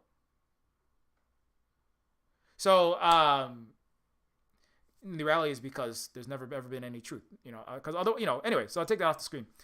But you know, so that, you know, then a lot of that's what this game is actually about. And it's not just about that, but it is that's a major point. It's a cyberpunk game that's speaking truth about dystopia, about the economic, political, social issues and discrepancies within the Western English speaking world in particular. But it's not just that, but it's also from a person who has, you know, it's sometimes they're talking about code switching, right? Or having a dual mind, because they have to, like, you seeing things simultaneously from the perspective of being a white Western upper class person, even though I'm not upper class, but I went and was associated with people that were of that rank and file, and then also having an indigenous mind at the same time. Like, but this the way, you know, it's like what they're saying, who they are, and the way I'm actually being treated in certain times and lights is completely incongruous, right? I thought we were racially equal, and I thought, if anything, the Democrats, I mean, the Republicans, you know, they're you know, but I mean, the Democrats, you know, I mean, they're very good. I mean, well, why we have 25 times more? Hawaii is the bluest of all of the blue states, the most democratic state. Why am I being treated so terribly? Why if Democrats are the most racial equality and economic racial equality, you know, centered people party, why are we have the highest rate of mass incarceration of black and brown children in the United States, right? From schools. Why do we have the worst police shooting black and indigenous and brown and black people relative to white people differential? Why is Hawaii like literally the worst in those categories? And California and these other places are not much better. Like why are these blue, you know? And it's because those are all myths of democratic 21st century American progress, right? Specifically American progress, which is a descendant of Euro-Western barbarism progress. Let's play this.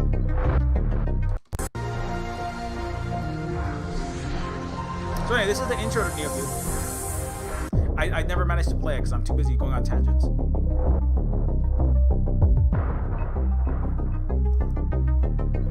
So and another thing is, it's like, why does Neofeud look like it's like a daymare? It's like some people are like, the art style. I did paint all of this and animate it, but why does it look like there's like, it's like incongruous things? There's like Terminators looking robot death machines with Gatling guns with FBI, CIA agents standing around, and then there's like kings and queens, and I don't understand. That's on purpose. That's because I'm trying to make a statement about what these things are not separate. These things are all part of the same system, and I'm trying to show that the differentiation between CIA, FBI agents and knights and the emissaries of the British military are in the colonial era and the feudal era. These are more alike than they are different. That's a major point. The Golem project has been activated. Rollout will be finalized within the week. And the prototypes? We have the United Metropoles on a tight leash. The defectives will be disposed of or recycled discreetly. I don't see why we must treat them this way. They are sentient beings. They're thinking, feeling individuals. And there's another part, another important point of Neofeud is it's a cyberpunk game, because that's kind of like the that I'm like, that's the cool, wow, awesome future sense of wonder, enticement. That's the sugar infusing the spoonful of medicine in a lot of ways. But the cyberpunk, which there's a lot of Blade Runner references. There's a lot of iRobot, etc. References. But and an important point is that like a major question is like, if there were sentient machines and there were sentient robots, artificial intelligences, and human and animal hybrid species, why would we assume that they would be treated either the Neofeud Steam description is like, artificial superintelligence has arrived, but not as our singularity saviors or our Terminator oppressive overlords. Sentient machines are humanity's unwanted bastard children. Pumped out by the millions and the billions by mega corporations trying to build the Ubermensch, and perfect slaves. They just get dumped into landfills, and they get treated the way that people who look and act different and are from uncivilized savage places are treated, which is as slaves, as servants, with racism, with in this case speciesism, and used as experimental fodder, kind of like U.S. doctors inserting uranium into Puerto Rican women while pregnant to see how much cancer they could give them. That's literally what the U.S. did. That's just one of countless things. 56 nuclear weapons detonated over the peoples of the Marshall Islands territories, and seeing how radioactive waste would cause jellyfish babies, tumors to sprout, like so much COVID throughout the United States population, all over the bodies of these peoples, right? So this is the way that the U.S., the bio weapon experiments that were being done in Ukraine that we now know about, that the U.S. and its friends don't see any problem with, and the COVID-19 that was going to the vaccines, which the French said, oh well, when the French first learned that there may be a possibility of COVID-19 vaccines, the French doctors at the WHO said, we can test these vaccines on African children. And they said it like in a very nonchalant, very offhanded comment. This is the way, so anyway, so that's part of Neofeud is about, when first world Western people see science fictional robots with plastic shell bodies that look like eyebows, and metal chassis, and cyan blue contained brains, they somehow treat those robots and they care and project more they project more humanity into robots in science fiction than into humans from Africa.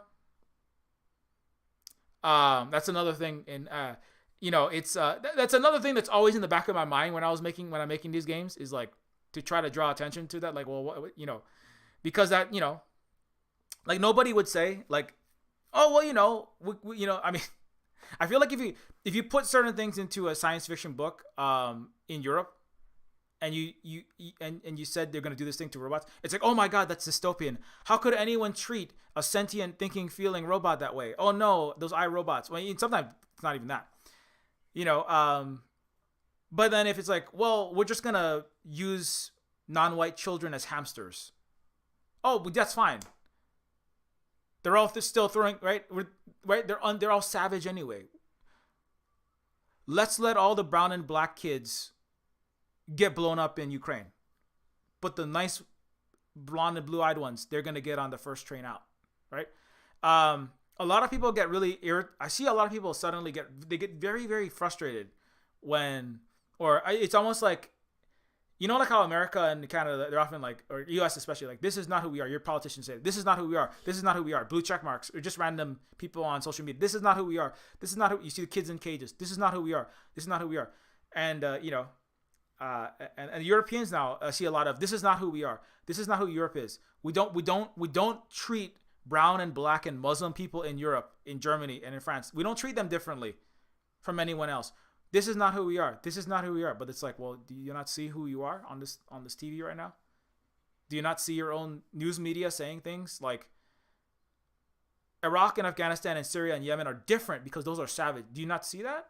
Because the thing is, the American is over there at least going, I should think about what I'm saying. I should I should choose my words carefully, right? I didn't see any. There's a video where they have all of the European, Austrian, Swedish, French, Danish, German, British, Spanish media, just full out. We're gonna let the Christian and white Ukrainians in, and the European Ukrainians in. We're going to keep all the Muslims out. That's what the politicians in Europe are saying right now. That's what they've always been saying. And all the people are like, yes. I mean, and that's why it is true. Like, as long as this concept of Europeanness, it's kind of like whiteness externally. This concept of Europeanness as a thing to be safeguarded, protected, stopped from the invading hordes. As long as that remains a thing, there will always be Nazism and Nazis, that's a hard thing for a lot of people to deal with, but the Europeans have to start to try to maybe interrogate that more, They're not people. Anthropomorphism is counterproductive. So King Warren goes, What about the temporal dislocation? Continuum alterations would prove a liability. An unfortunate oversight, but we are looking into the renegade time traveler. We suspect a neo-feudal royal has gone rogue. And the father of artificial intelligence? If he defects to our corporate state competitors, he could give them the ultimate technology. We can always manufacture more money, the same way we manufacture consensus reality. So that's the part where, the free world, that's a scene in that I used as the thumbnail for today's video, but that is, of course, a oblique power quote of, I believe, Noam Chomsky, but manufacturing consent and consensus reality is definitely what's happening right now around the world, especially if you've seen Abby Martin, Emperor Files just had like 600 videos removed. They're just removing entire, like, all RT's gone. A lot of journalists just losing all of their sites. People are just, while simultaneously Facebook, Instagram, and other major media are allowing praise of Nazis and neo-Nazis to be open and inflamed all over their sites, calling for violence and death against particular ethnicities is being allowed. Imagine what happens if the U.S. and the West and NATO go into a more warlike stance with China. Are you going to allow the Chinese? Oh, well, we're going to allow... Facebook is temporarily allowing for people to call for the deaths of Chinese. If you're Asian in the United States right now, it'd be very, very... Carl's Jaw, our friend that was on a bunch of these panels, was correct, which is that he knew. And Asians, I think most Asians in the United States, this. This is why Chinatowns exist. Is to stop the greatest mass lynchings, where in fact not even of black people, they're of Asians. And the United States is about this close with AUKUS and NATO and the Western Euro barbarists to launch. They already have announced their intentions to launch a war. The far right, I believe it was KJ No called the new president of South Korea, Trump, fused with neocon ghoul John Bolton. And some of the worst elements of the military-industrial complex. The new president of South Korea is pro THAAD, pro weapons, pro and is ready to go on a more war footing with China. And so if you are that's very important. So this again, it's completely nonsensical, is it not? Also, a lot of these news agencies were reporting on all of the Nazis, the neo-Nazis. RT, Reuters, New York Times were just reporting about there is far right problems in Ukraine, and there were neo-Nazis in Ukraine. And now they're saying, well, that's all. It's like you can see the script just flipping in real time, and then they're just removing the federal U.S. government is going to train TikTokers on how to properly cover the war in Ukraine.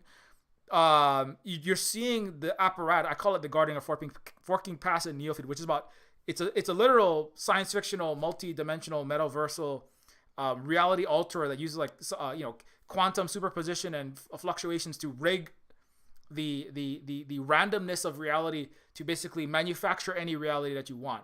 But it's a metaphor for the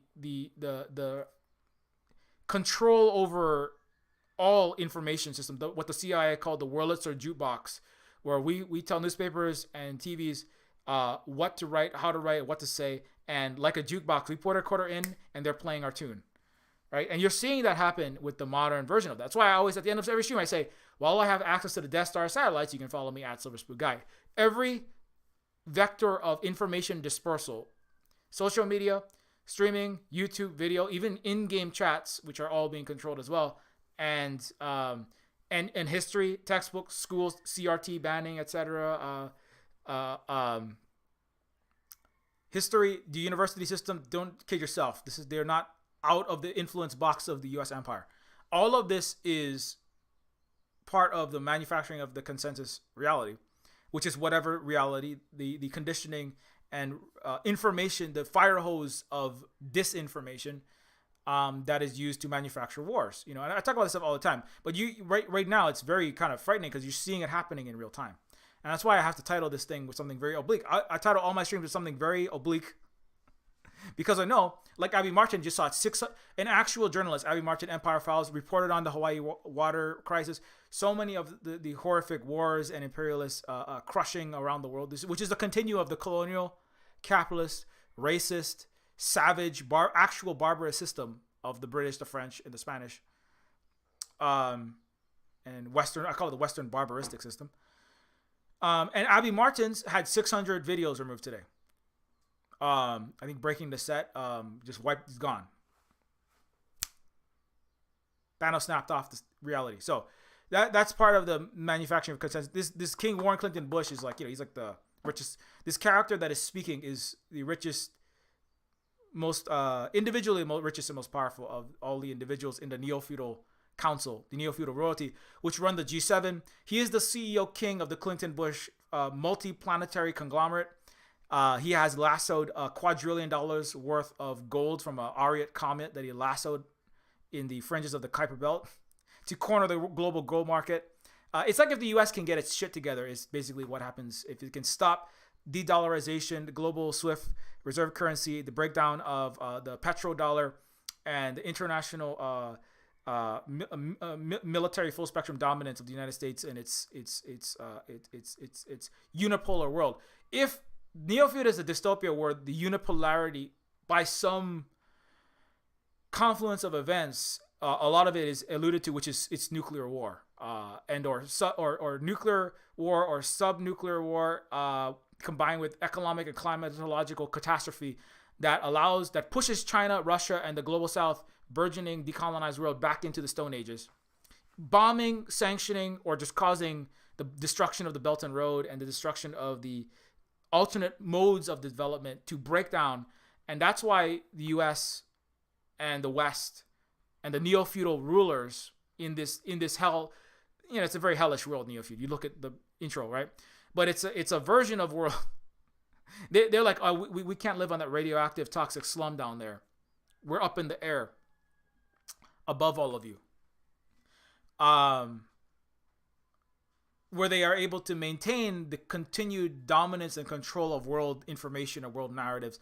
The flows of information, capital, military might, resources, and people continue to be controlled by a handful of unwashed ass end of the ass of Asia, which is the ass of Europe, which is the ass end of Asia, and the ass end of Europe, which is the Western Europe. Continue somehow to control, and that's why it's a dystopia. You still don't understand. We are on the edge of a global meltdown. The post-human species is primed. We won't get another chance to ascend.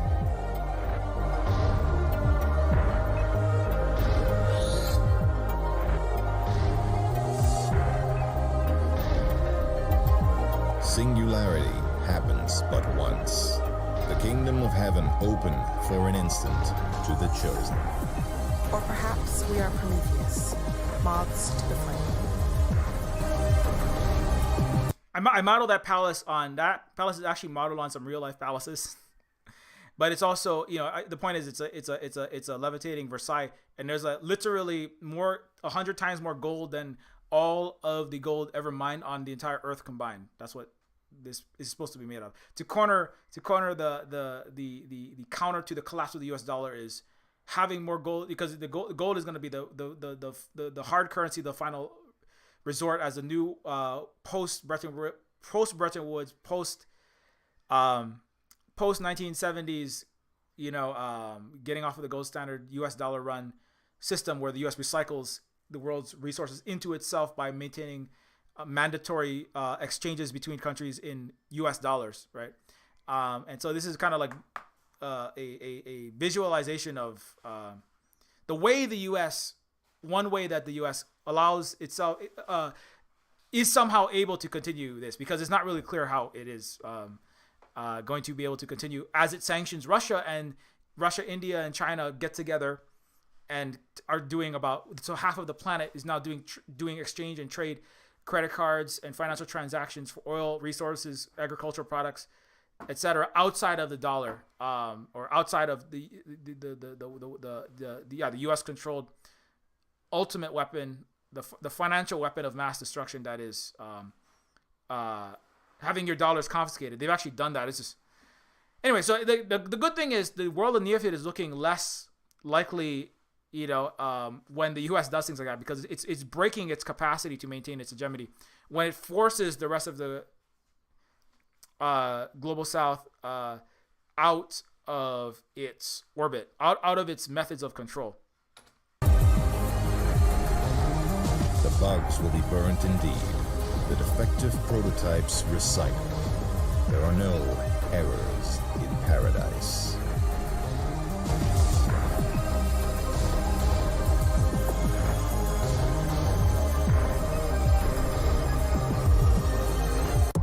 Anyway, that part, and then the main character. I'll just play this part because I voice act this main guy.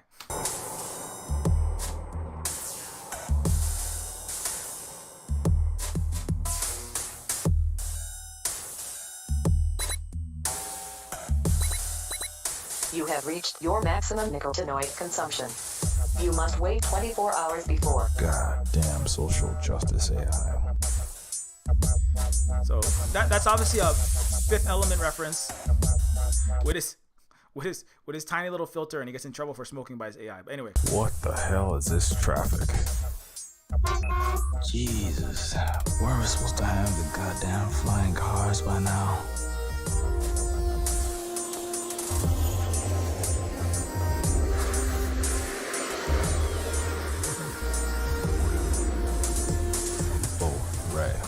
Too bad I wasn't born with a silver spoon up my butt. By the way, this area with the homeless tent cities, but with robots, this was modeled on the area that I worked, which was in a at-risk, low-income youth education center, teaching STEM and also remedial competency-based diploma programs for 16 and pregnant dropouts, and sometimes literal Bloods and Crips, and kids who are from rough areas, from impoverished areas. At-risk youth is a very PC term that they use nowadays for that, but basically it's kids from the ghetto, disproportionately non-white, a lot of Hawaiians. And I work with homeless children who lived in tents like this. This tent was actually, I took pictures of the area and I came back and I painted it. This is where the areas where the when you come to Hawaii, the tour buses, Roberts Hawaii, and when they take you from your air-conditioned airplane, put a beautiful pikake flower lei on you and say, "Aloha, welcome to Hawaii." They don't take you past these areas, right? This is where all the this is where all the people who work. Some of the people who work on the planes and work in the hotels, dance the fake hula for $3 an hour, $7 an hour, and work 3 jobs just to survive.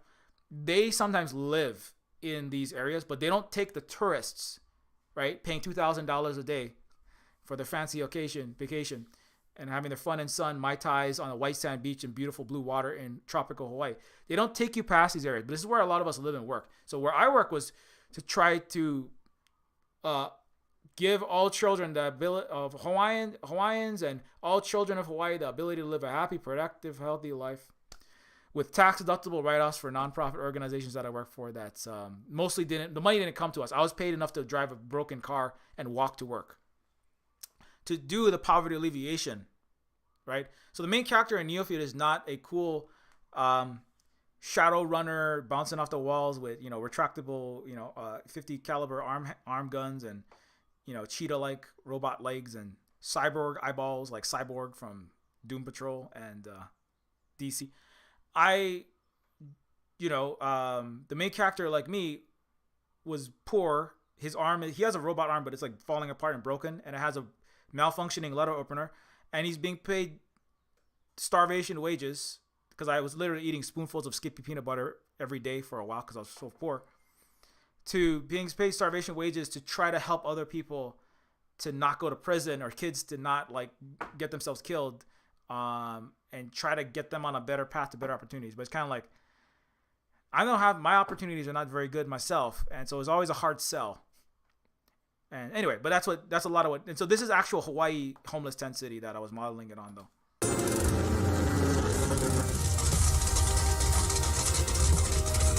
Right where Red Hill is, by the way. Or where the U.S. military is poisoning our Hawaiian drinking water, is right in that same area. That's where they dump all the poor people, toxic shit-ass ghetto. Just like all the black areas where a lot of the industrial waste and toxic materials is dumped, in indigenous areas. Stupid cyber arm glitching out again. Well, I can't afford to fix it right now, and I'm already late.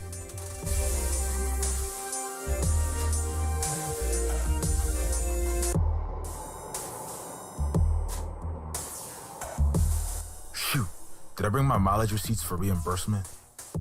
Anyway, so I'm gonna stop it here because this is going off the topic, but you can play this game if this sounds interesting and you want to learn about the hippie terminators, cyborg social workers, and post-human washed-up celebrities join up to fight space immortal trillionaire king CEOs. That's the tagline in Neofeud. So I'm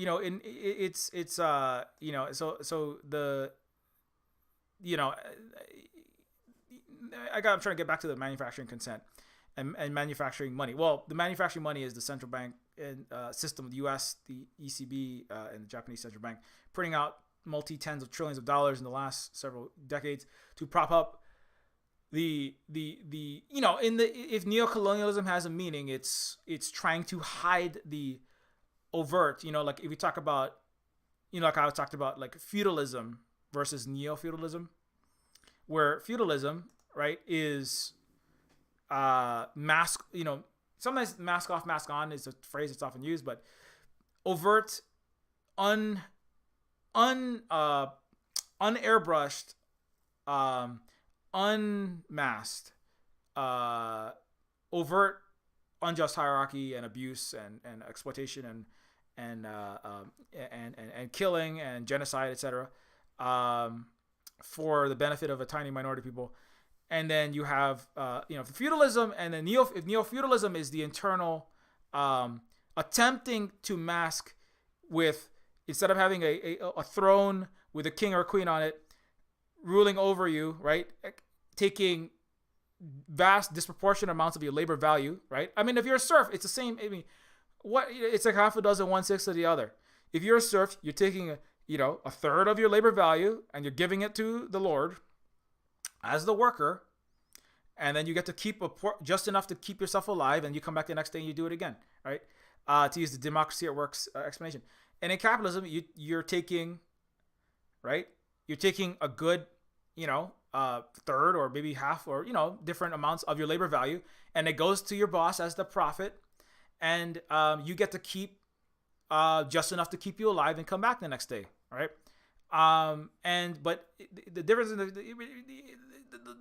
the strict adherence and the connection to the serf comes with the land, whereas capitalism as disconnected directly from land, and it becomes more important as industrialization becomes bigger, because that centers the places, the land on which the factory that's turning out shoes, clothes, cars, steel suddenly becomes differently valued and allocated. But it's ultimately not it's not so different. You're doing work, right? And instead of it going to the Lord, it's going to your boss and your CEO, right? The capitalist owner. And so neo-feudalism, but it's about taking the feudalism and then making it look less oppressive by saying, well, you have democracy, you have freedom, you have equality, you have this beautiful constitution. But if you're still doing work for the Lord, your boss, and you're giving all your economic labor value, which is ultimately very important, because that's where the money and the economics of the reality, the material conditions in the reality will determine the power relations in the world to a large extent. And so if you can't control that, you don't really have power, right? So that's a very important compartmentalization that happened after the feudal era, right? When more revolutions started happening, we're going, well, we have to take these cloaks, our Bourbon king, our Dauphins and Dauphins, and our Marie Antoinettes and our Louis XIV cousins are getting their heads chopped off over there. We better alter that. We better upset the masses less, and let's try to hide the control more while maintaining the control, right? And maintaining the power and the profit, etc. And so that was the democracy, equality, human rights, and these constitutions that they didn't have before. And then suddenly, and then you have this and then you have the capitalist system. Feudal system not completely gone, by the way, either. It's just less central. And so then you put the crown, you shing the crowns into bite-sized cufflinks. You put on the thing is, when you put a suit on, the suit still signifies to other aristocrats, right?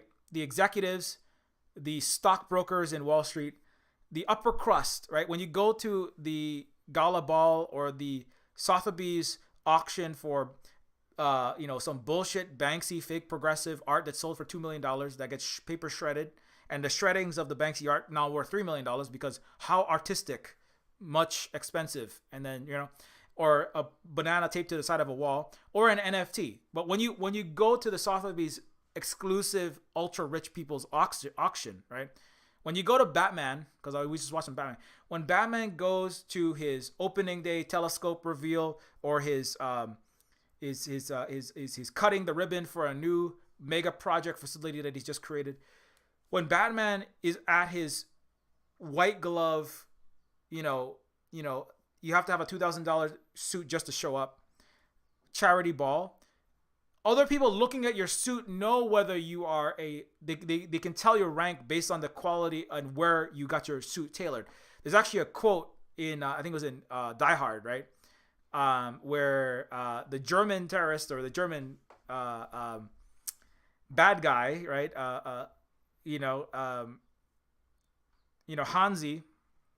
Hans Gruber, right, says that, he looks at the other executive, says, "Oh, I know that's Exact Taylor, in London." To the average person, to the average peasant, to the average worker, to the average slave, to the average temporarily embarrassed millionaire, they don't know what that suit is, right? All they see is, oh, that's just somebody in a suit.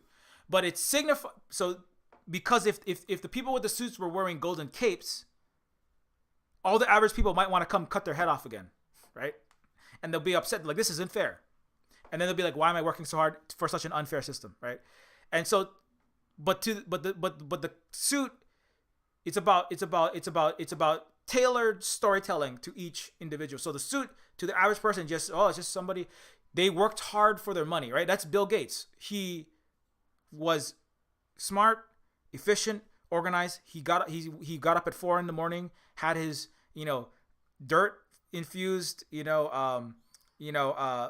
caffeine, paleo, crypto, crunchy, natural, whatever diet. He ate smart. He worked smart. He got his sleep. He showed up. He passed the test. And this is bullshit. He's not that smart. He's just a rich boy's son.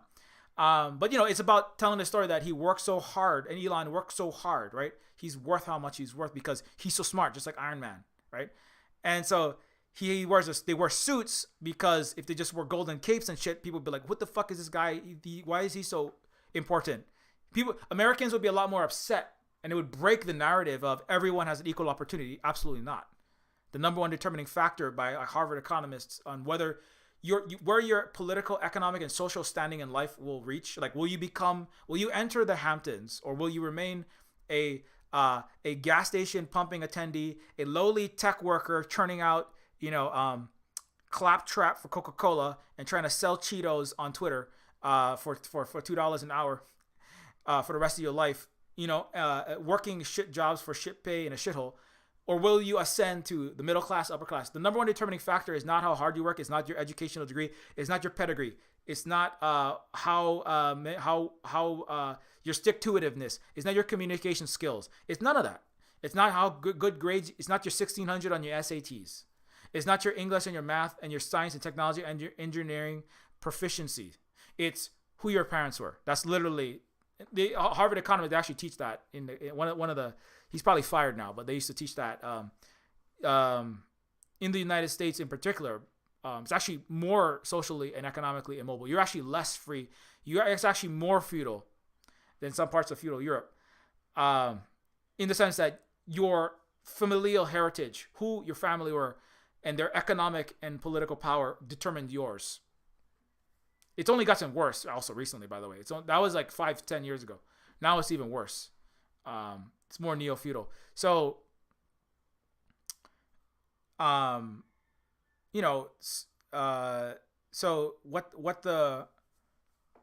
the suit is about encrypting for the masses the truth, right? With the lie that there is freedom, human rights, equality, opportunity, justice, all of these so-called values of the so-called United States and the Western so-called free world, against the unfree world, right?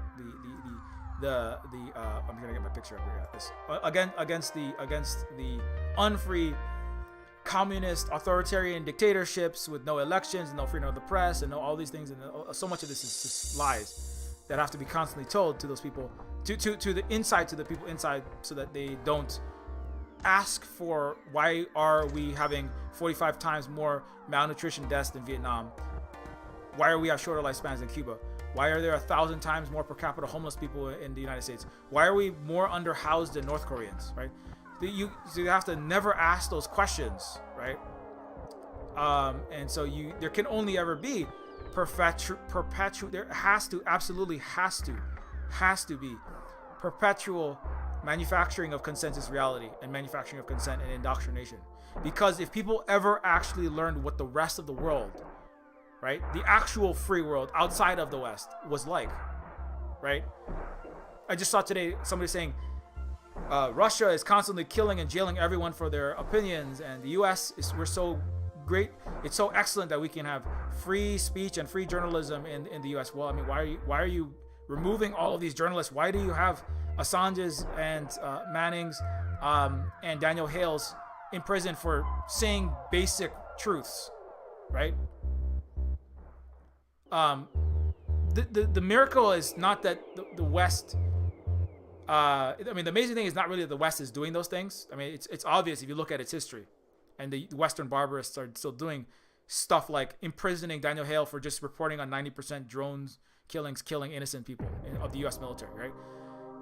What's amazing is that the population of the United States, right, they're able to convince huge swaths of their own population that America is the freest, greatest democracy in the world, right? That's really the only thing that the U.S. has really excelled at.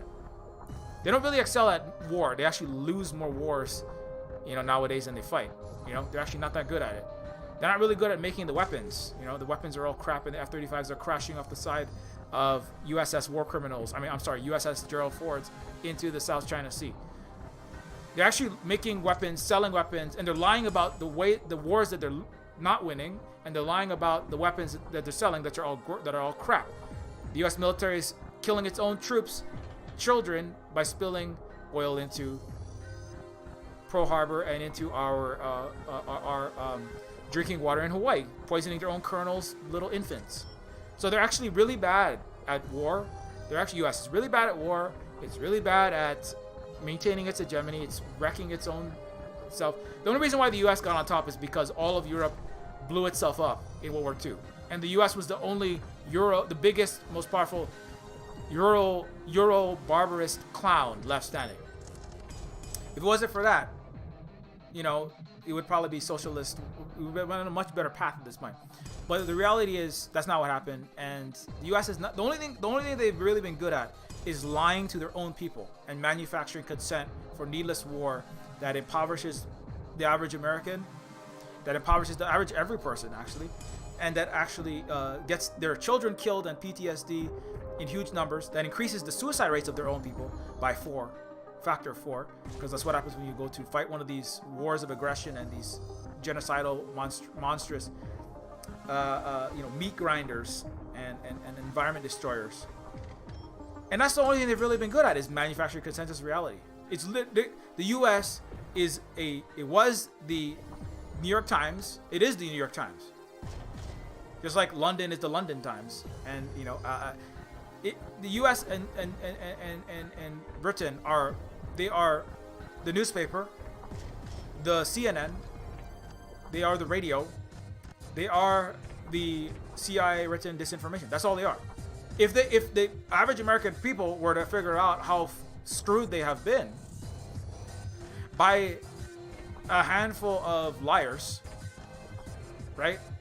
That would be the end for this system, because it doesn't really, like feudalism wasn't really that good for serfs. It wasn't. It's like they were treated as second-class citizens, right? They were treated like they were treated as property that came with the land. They could be killed at any time. Prima noctem, your wife was to be given up for sex with the Lord before on the night of marriage. All kind of gross, disgusting. It was misogynist, it was sexist, it was patriarchal, it was abusive, it was economically abusive, it was damaging for the society. It caused inter-ethnic strife. Wars are being fought all the time in Europe in this era, over the hubris and the pettiness and the romantic infighting of royalty, the British and the French. That's why I like Game of Thrones, because it is. And George R. Martin has said this is not as bad as Europe even was. Europe was even worse than this. The War of the Roses, which was based on, is worse. Neofeud is infused with a lot of Game of Thrones. I was watching it while watching Blade Runner at night. So that's a lot of the aesthetic, and what happens is very much of those. It's a kind of, that's why I say it's a kind of an amalgam of Game of Thrones like political intrigue and feudal. Inter-feudal rivalries and politics and conspiring, etc. and these mind games with each other. With cyberpunk and Blade Runner dystopian cyberpunk future, and under modern capitalism, and and it's about looking at all those things together at the same time, and then looking at that from both an inside Ivy League white brain, and then outside from an indigenous colonized global South brain at the same time, and going like, this is how it is, but also why is that, which is like, that's kind of like what I feel like. I often say that's my positionality in the world, is to be the person that is, I'm not Blade, even though I do sometimes wear leather trench coats and wave samurai ninja swords around very skillfully with a black belt in it. I don't have a black belt in samurai ninja swords. That's actually not a thing. Samurai are not ninjas. But anyway, I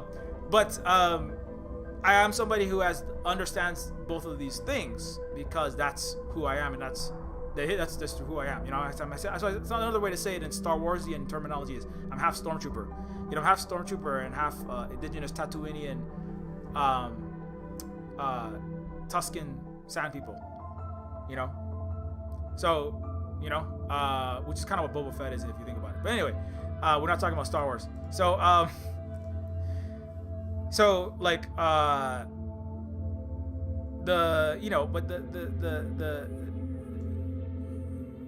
should probably get off soon. But to come back to like the free world and what's happening today. And so the reason why I chose the Neofeud and the free world as the title for the thing is is what we're seeing right now is a concerted. You're seeing in real time what King Warren was talking about, and what the Garden of Forking Paths, which is an actual scene. See if I can find that picture of it. So there's a scene where there's a place in Neofeud called the Garden of Forking Paths. Is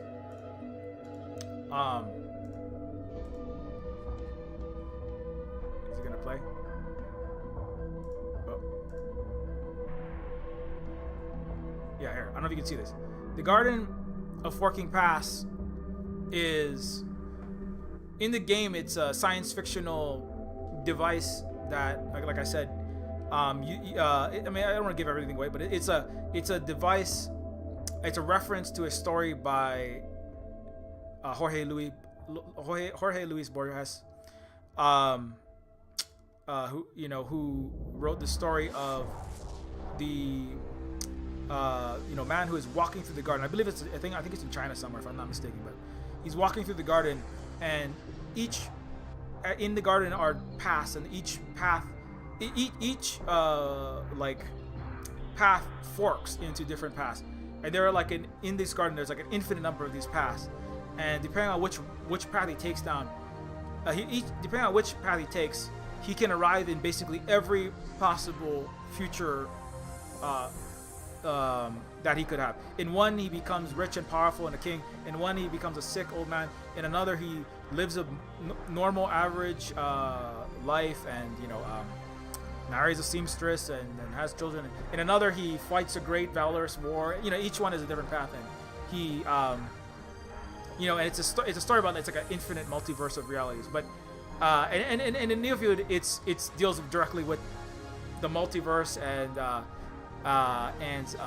quantum theory. There's a lot of science fictionals, Star Trekian nerd stuff going on.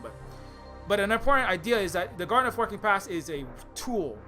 It is a device that is created, and it is built to manufacture reality, right? It just sets reality using some multi-dimensional technology to literally rig the quantum fluctuations in a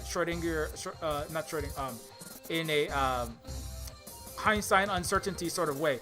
It makes certain that a certain outcome of the quantum randomness happens. It's like putting a magnet beneath a roulette machine, beneath a roulette wheel, ensuring you always get a 7, right, or something. It's a machine that rigs reality.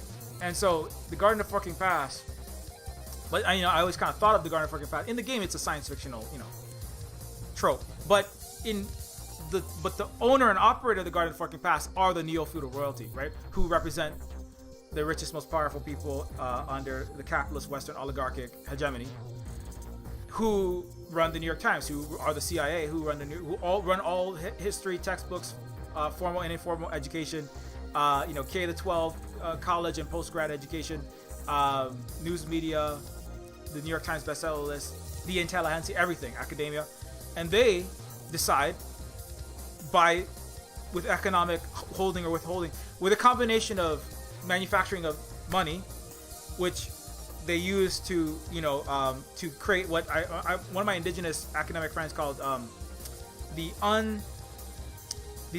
hidden curriculum, right? Which is, there's the formal curriculum, but then there's the unsaid curriculum, right? That's the shadow feudalism, right? Which is, capitalism is shadow feudalism. Instead of sitting on a throne of gold and jewels with a crown with the names of all of your blood dynasty and the divine right of kings behind you, backing your regime, you have a shadow throne of $100 bills stacked to the height of a stadium, sitting on it like a Walter White, but with even more money than that, right? Sitting on a throne of money and lies, called the capitalism, which Mr. Bezos sits on. Mr. Bezos, Mr. Musk, Mr. Zuckerberg collectively sit on and move entire world governments, like in Ukraine or in the United States, in whatever direction they need it to move for their profit. We will coup whoever we want, as another example of that. So those techno kings, rig the reality, right? With a combination of, if you are a college professor and you want to teach certain types of radical politics that would destabilize the United States because you're formerly communist, very, very, very overtly, and without couching it in enough,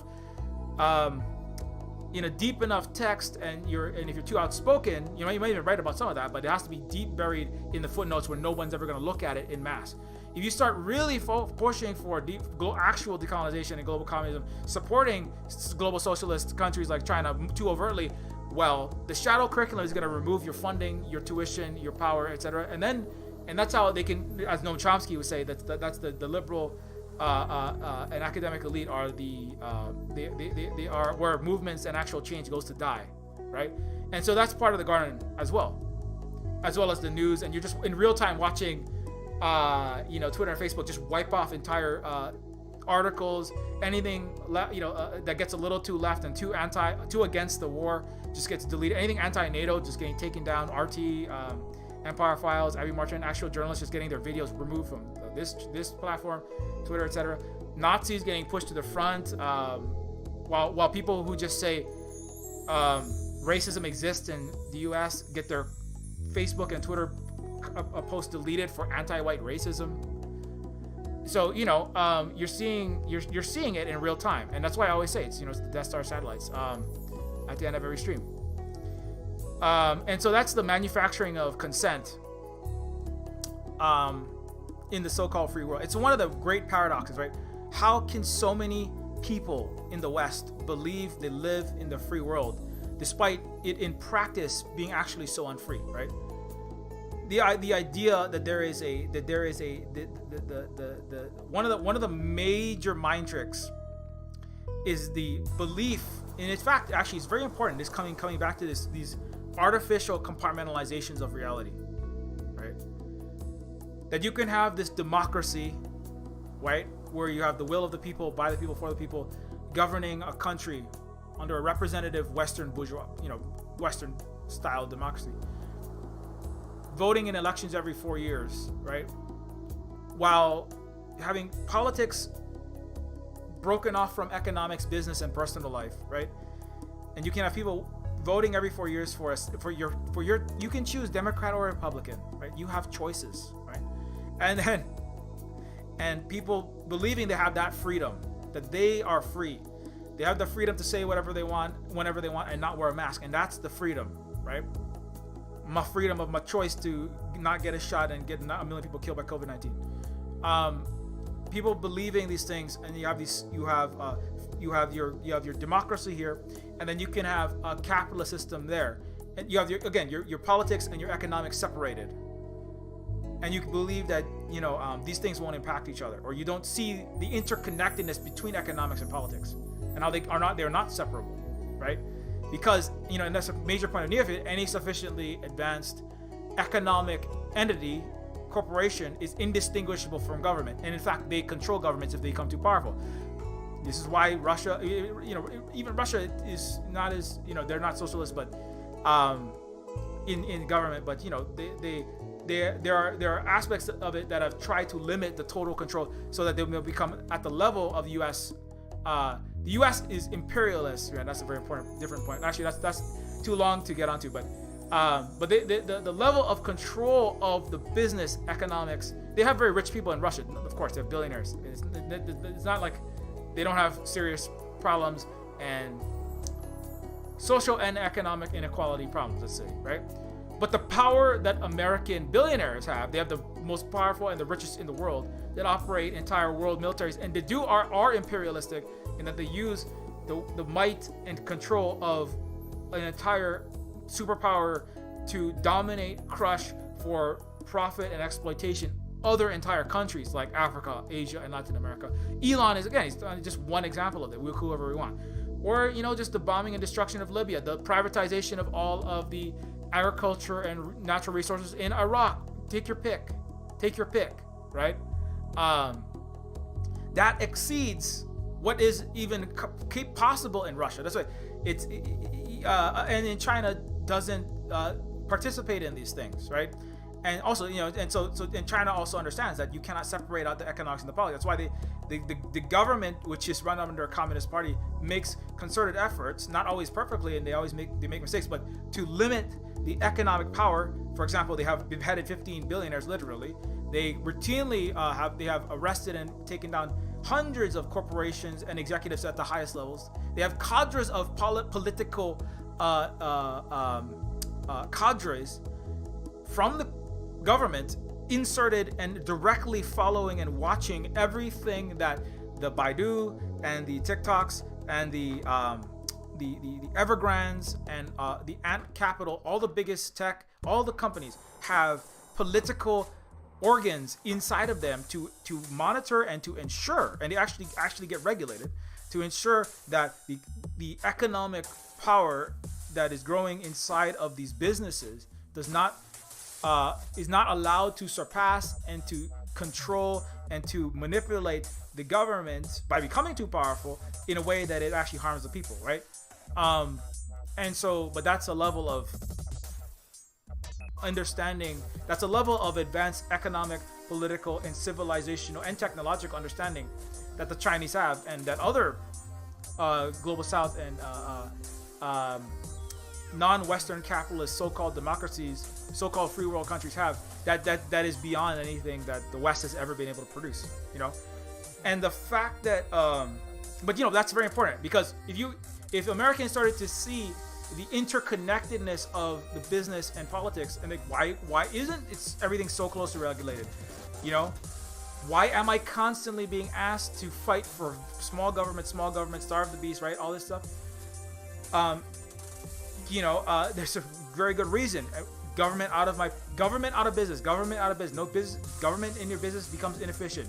Do you want to starve in authoritarian dictatorship in Vuvuzela, where 100 million people were killed by inefficient allocations of capital, and that's why they died from not going right? It's not because America was sanctioning and starving Cuba, Venezuela, the whole fucking world.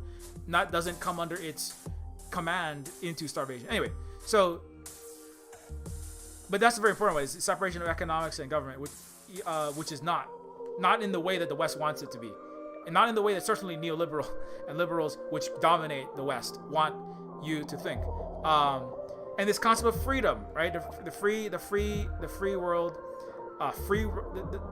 your this metaphysical idea of free right to not wear a mask, your freedom to say whatever you want, right, at any time, which is not to say that people don't have freedom in these other countries, in, you know, Cuba, Venezuela, Vietnam, China, etc.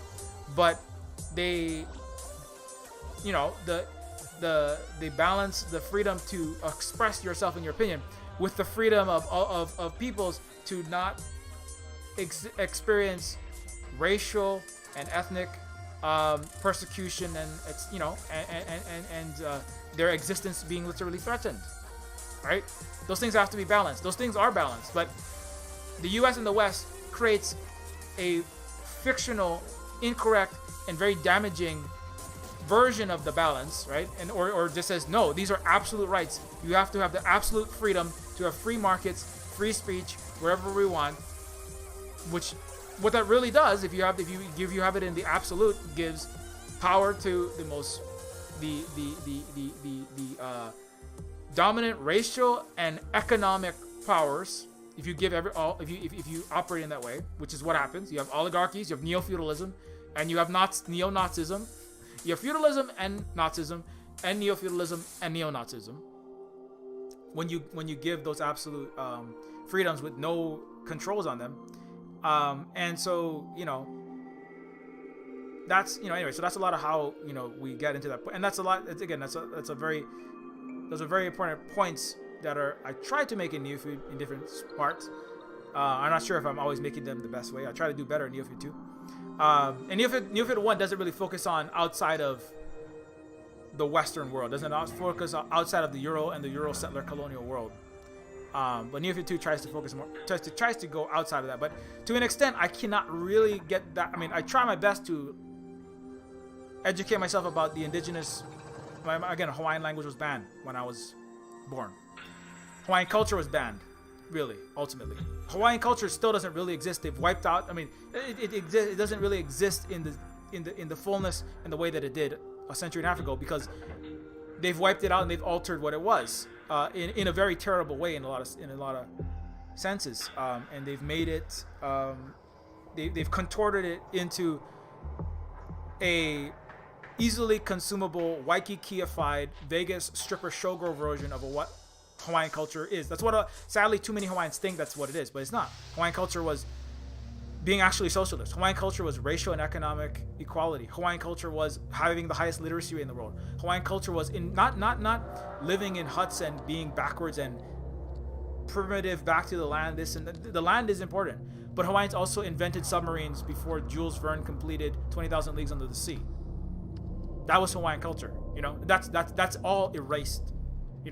By all of this, by these fictional narratives of the world that perpetuate themselves. And so that's been a very difficult struggle for me when I'm working on the sequel to Neofeud 1, because I feel like I do have to contribute to try to learn as much as I can. But at the same time, I will never be someone who was not raised for 20, 30 years of my life as a white American Christian, or new atheist if you're feeling frisky, white American Christian, high frequency trading, Goldman Sachs algorithm programmer, banking specialist, or coder for US military drones, or at best maybe I could work on Call of Duty, Call of Colonialism video games, manufacturing consent for the Iraq War. That was who I was trained to be.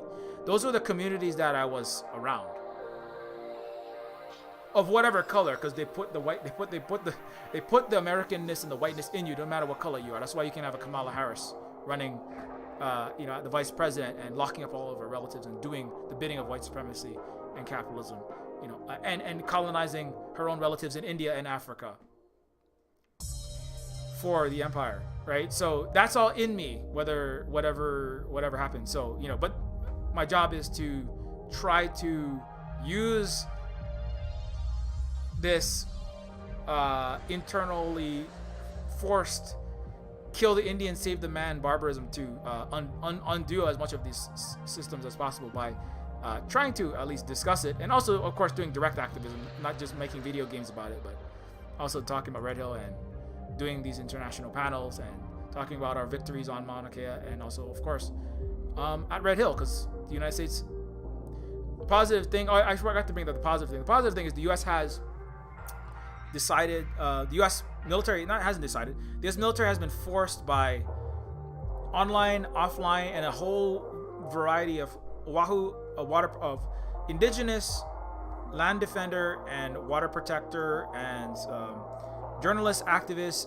political action in a variety of ways, direct action, showing up and in front of the US military, getting in the faces of all of the local leaders, by a variety of people, and all of the Hawaiians, indigenous people, and it's a victory for environment, for indigenous people, for ultimately global liberation and socialism, that the U.S. military has announced it's going to be shutting down and defueling and shutting down Red Hill permanently.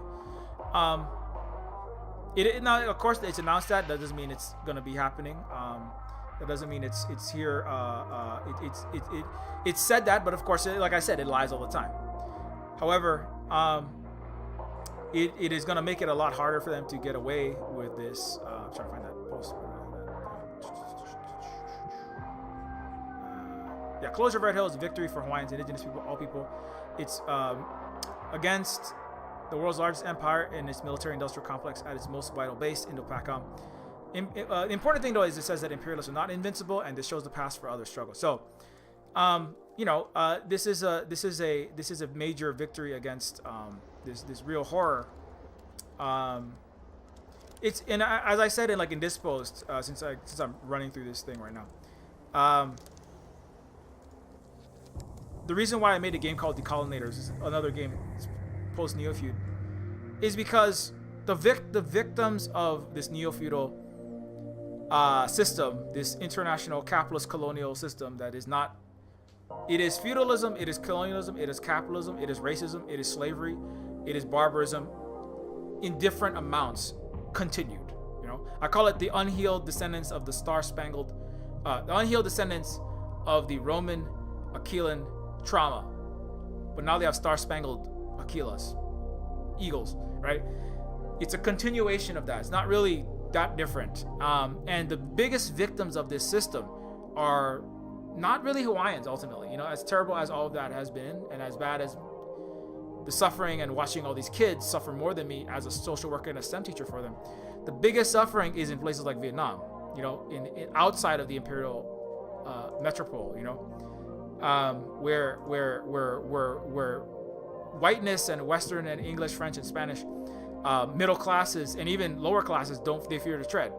This is, however bad life was, I won't know what it's like to have my entire land turned into a crater-filled hellscape and have worry that my children will be incinerated if they step outside. I won't know what it's like to have my kids literally forced to eat mud and grasshoppers and dirt and die of giardia. I won't ever know what that is like. Because that's not like being raised in a Hawaii where Hawaiian language isn't banned, where the Hawaiian culture isn't banned, where our leaders weren't imprisoned, where land wasn't stolen, whereas our country wasn't militarily occupied. I won't know what that Hawaii is like, and I also won't know what it's like to be completely obliterated and at a whole another level of suffering as a Vietnamese person, as a person in Africa born in the Congo anytime. 5 million died in the 90s. Nobody covered it, did they? No. They're too busy covering white people getting blown up now. There was radio silence when 5 million people were killed by U.S. and Western-backed violence in the Congo in the 90s. But anyway, I won't know what that's like, But what I do know is that is like absolutely horrendous. It is a worse result. It is a worse life and experience than anything that we can know here. And as Hawaiians, as a Hawaiian and as a person in Hawaii, raised as a stormtrooper or not, doesn't matter, as a human, but especially as somebody who is in support of Hawaiian, our people, our determination, our interests, our ability to practice our language and culture, right? The genocidal war against Vietnam was truly horrific. The U.S. invaded Hawaii, banned our language and culture, used us as a primary nexus to commit the atrocities in Vietnam and Korea. We must fight against the imperialism, not just for us, but for our Asian relatives who suffer far worse. So again, this is from a book that was dealing with race and empire in Hawaii. The Viet Cong insurged, something you might not know, is that Hawaii was a staging area for the U.S. military during the Vietnam War, but less is known about the practices of war making that took place on these islands. From the mid to late 1960s, Cara Village was a place where soldiers received advanced infantry training before going to war. It occupied the east range of Schofield Barracks. My dad actually worked there. Distinguished from the rest of the army compound by makeshift huts, booby traps, and Viet Cong insurgents who were more often than not played by Native Hawaiian and Asian American GIs. This was a fiction of the U.S. military imagination, a native place intended to mimic the sites of war an ocean away, to render unfamiliar the terrains of Southeast Asian Southeast Asia knowable and actionable. As a laboratory of war making, it collapsed the distinction between Hawaii and Vietnam and made them interchangeable sites of war. The essay seeks to explain Hawaii's obscured centrality to the U.S. war in Vietnam, partly by making visible such military practices hidden in plain sight. Anyway, so,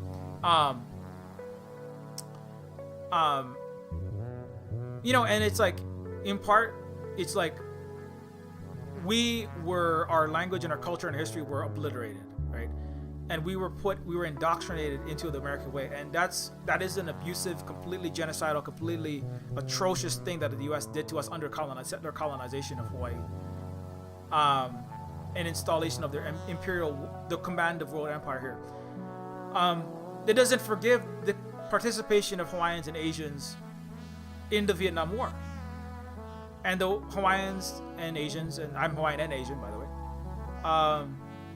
who understand that, like Uncle Walter Riddy is a Hawaiian who fought in Vietnam and came back and said, "Oh my God, what was I doing there? That was horrific what I did there.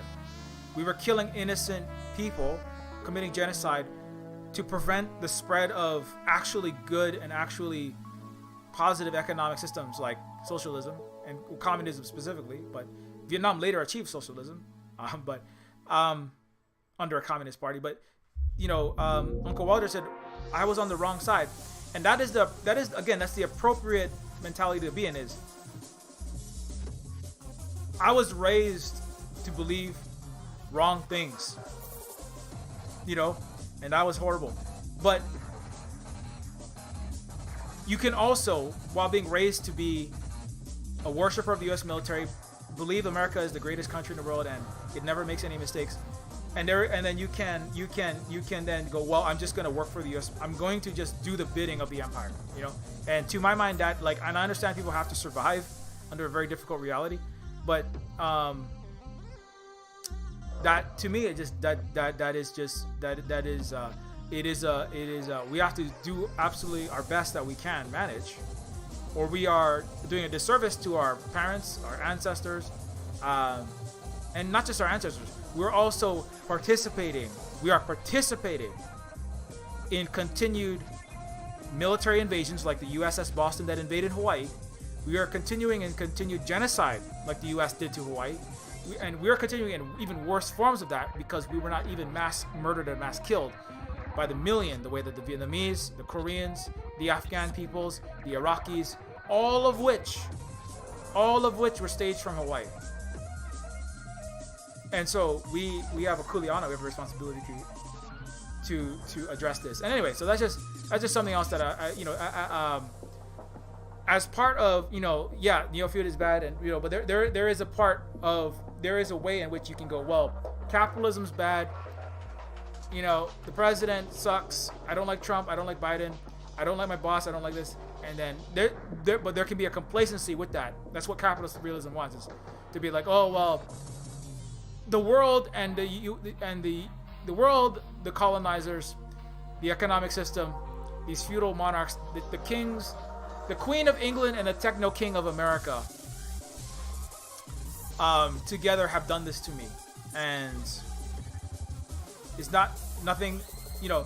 Yes, a lot of this has been done, but also we have a responsibility to do our best to stop this, because no one else will. And not just to stop this not because we weren't paid what we were worth under a capitalist system, not because we wanted to be rock stars and movie stars and technic, and we want to be millionaires, or we want to be paid 35, even just being paid a living wage. I mean, that's fine to want that. But to me, that's a problem with a lot of Western socialists and Western left tendencies, ideology, and movements, to the extent that we have them, is that they do not have the level of radical solidarity and actual aloha. You know, that's what the word really means. It's a deep ocean, endless seas and expanses of love that are not transactional, are not conditional. It's unconditional, you know. We care about the Vietnamese people, and we should, whether that profits us, whether that increases our social clout and capital on the YouTube algorithm or Twitter, social media, or our Twitch subscriptions or not, you know. And to be clear, like, this kind of stuff I'm talking about, this doesn't help me, you know.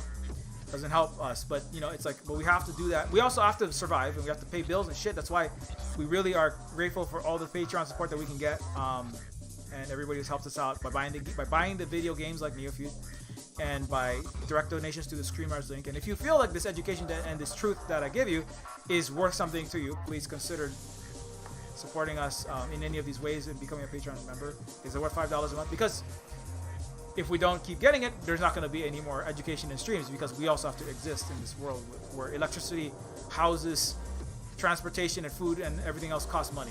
So, but we also have a responsibility to help people, not just because we are going to get something back from it. And that's I believe that's a major part of why the undoing of feudalism, right? To come back to the main topic, the undoing finally of the feudalism, which is still with us. Techno kings and Prince Philip's and Queen Elizabeth's all together. And the feudal, capitalist, colonialist, barbaristic, patriarchal, hierarchical systems are still with the West, because too many people, meaning well, diseducated, but don't really have the solidarity. And not only the solidarity with all people, and also it does take work. It does also take work. And there's another part of the West that is too comfortable. And because in Hawaii we say the hui is the aloha, kuleana, and pono. Aloha is giving, again, the deep ocean, infinite ocean of love that you give because you love the people around you, and you feel that people need. We give houses because people need houses to live in. We give food because people need food. You just, that's part of Hawaiian culture. You give away your bananas. You got 20 bananas, you eat one, your family eats 3. If you got four people in your family, you give the other 16 away, because that's what you do. There's not a question, well, why don't you sell it and make profit for yourself?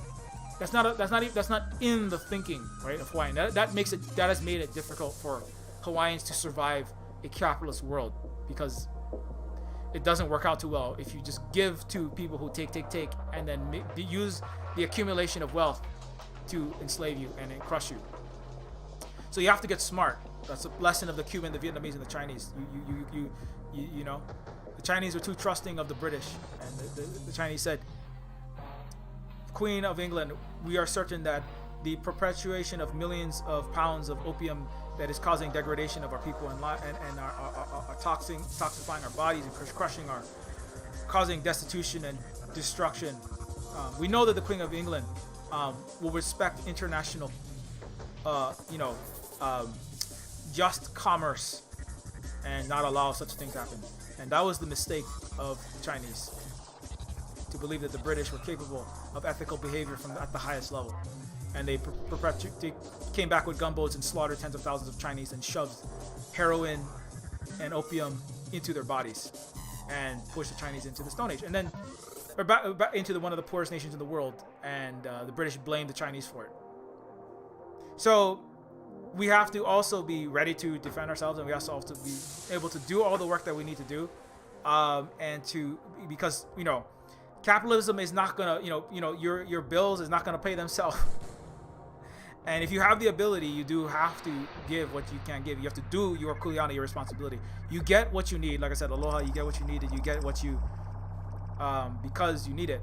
But also, you have to fulfill your responsibility. And also, under a capitalist structure, you have to also deal with structures that, you have to deal with them until you have stateless classes, moneyless societies. When you have the world dominated by super power, white supremacist capitalist states, you have to, with huge militaries and nuclear weapons, you have to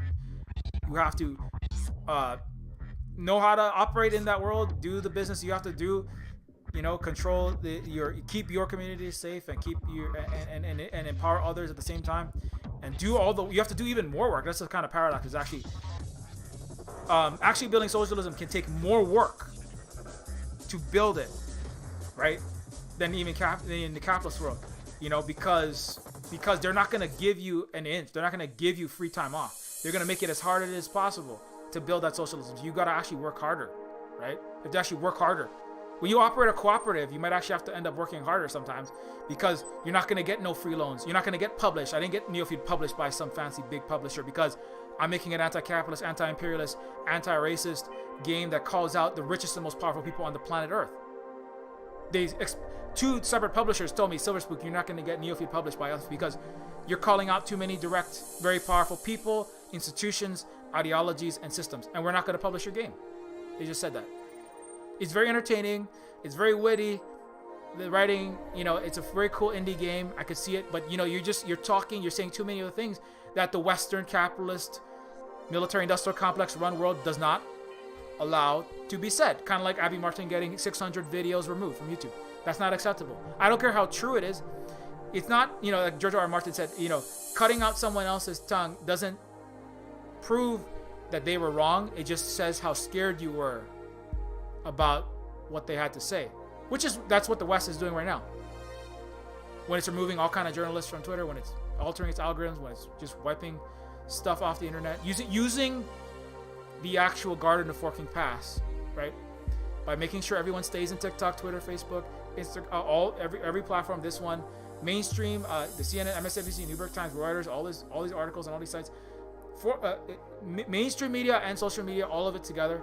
The academic system, all of it, university system, that's all silent on this stuff. They're not saying shit because they're worried about their job. That's right. That's the leash. That's the hidden curriculum. And you're seeing it now in real time as there's a full court press to potentially start nuclear war. Hopefully not, but I mean to back Nazis that are killing Jews. To be clear, in Ukraine there are Nazis that are torturing Jews, that are slaughtering ethnic minorities, that are using people as human shields, that are putting howitzers, neo-Nazis putting howitzers in schools so that they try to use the schools and children as human shields. And the U.S. is deleting Daniel Dumbro and Carl Shaw had those videos and put them up, and they got deleted off of Twitter. Anything bad about the Nazis that the U.S., Canada, and the West and NATO are funding are being erased. Just wiped off, just gone, because it's propaganda. It's Russian propaganda. There's no such thing as freedom of speech is a joke. It's never existed. If you want your speech to be heard, it costs money. It costs $200 billion. If you add up Mark Zuckerberg, if you add up all the current, what was it? I just learned the Google top level employee. One of the Google top level employees work for NATO. I probably shouldn't have said that, but too late. Mark works directly with the Atlantic Council, Mark Zuckerberg. And what the North Atlantic Council, like the North Atlantic Treaty Organization, want is fascist back war to keep militarizing and building a capitalist Western hegemony. Break up Russia, break up China, break the world up, and put the colonial, feudal, capitalist 1700s era back together. That's what their project ultimately is. It is a European project. It is. It's a European project. It's called NATO. It's called a unipolar world with full informational control, with a threat of extinction by U.S. and Western military bombardment and/or sanctions. Right? Starvation, informational total control by getting every. That's why the Chinese knew we have to have our separate Google. We have to have our separate communication networks. We have to have our WeChat and our Huawei networks and our Huawei, because once the U.S. really wants to call it in, I've been talking about this forever, but when shit hits the fan, they are going to weaponize all of the tech, all communication, everything that the U.S. controls. TikTok, Facebook, the TikTok that got severed and stored in Larry Ellison's Oracle database and is infrastructure in the U.S. territory. That was part of the Trump trade war deal. Every tech platform, all finance, Russian assets getting seized. Every other country is, oh my God, they can just seize my asset? Yeah, they can seize your asset. They can seize any asset. Remember, any asset that's anywhere, they can seize it at any fucking time that they fucking want. All finance, when it comes down to it, when it finally comes down to the end, all finance, all commerce, all communications, everything, every corporation, the tech platform, the ISP, it's all gonna fucking be used, right? because those they're all in the purview. There's nothing off. There is zero. Nuclear weapons are not off. Everything is on the table for the West. They have always had preemptive nuclear strike. And so that's why I always say, hey, you might want to follow me on Mastodon. I don't even use it as much because it doesn't have as big a reach. But I try to, at least post occasionally. Because it's not in Mastodon, if they go for your ISPs, then you don't have no Mastodon either. That's what Terminus Machina is about. But there is a possibility if if I say, that's why I always say, well, I have access to the Death Star satellites. You follow me at SilverSpookGuy on Twitter. While you have access to the Death Star satellites, you can follow me maybe at the Facebook SilverSpook Games. But I mean, there's a reason why I don't put exactly what I'm going to say as the front page of all my videos, because I don't want. Unlike Chris Hedges, Pulitzer Prize winning actual war journalist that called out the crimes of the United States in Iraq, Afghanistan, and all across the Eastern European wars of aggression, etc. All of his videos are gone, right? Unlike everyone who's ever been on RT, Max Kaiser, Lee Camp, Redacted Tonight, gone, all gone, wiped off the map. Again, it's the Garden of fucking Past. You're on a platform. You are subject to immediate removal at any time. There will be no judge, jury. There's no freedom of speech. There's no trial. You're just gone. There's never been. I have a whole stream just on why there's no justice in the West, in the capitalist Western colonizer world. There is no democracy in the West. There's no freedom of speech. There's no term of service. The corporations of again, part of neo-feudalism is that the and having, or in a more modern direct terms, having a plutocracy or an oligarchy where billionaires and capital controls all government at all levels means government and state are, corporation and state become one and the same and are inseparable. So the idea that there's no government censorship in the United States is part of the Jedi mind trick of Western consent manufacturing. They don't need government censorship. The corporations control the government and they control all the communication flows. They don't need to censor shit. All they got to do is just, Facebook is the government. Twitter is the government. The government and the corporations are the same fucking thing. The government is by, for, and of billionaires. 99% of all legislation is done by whatever gets the biggest lobbyist funding thrown at it, and that is the billionaire class. So the money of the United States, the billionaires, the CEOs, oligarchs of the United States are the government, not the president, not the Senate, not the Congress. All they do all day is spend 7 hours and 49 minutes calling up billionaires and asking them what policy they want and when they're going to see them for a $500 lunch next week on K Street. And the other 11 minutes are bathroom breaks.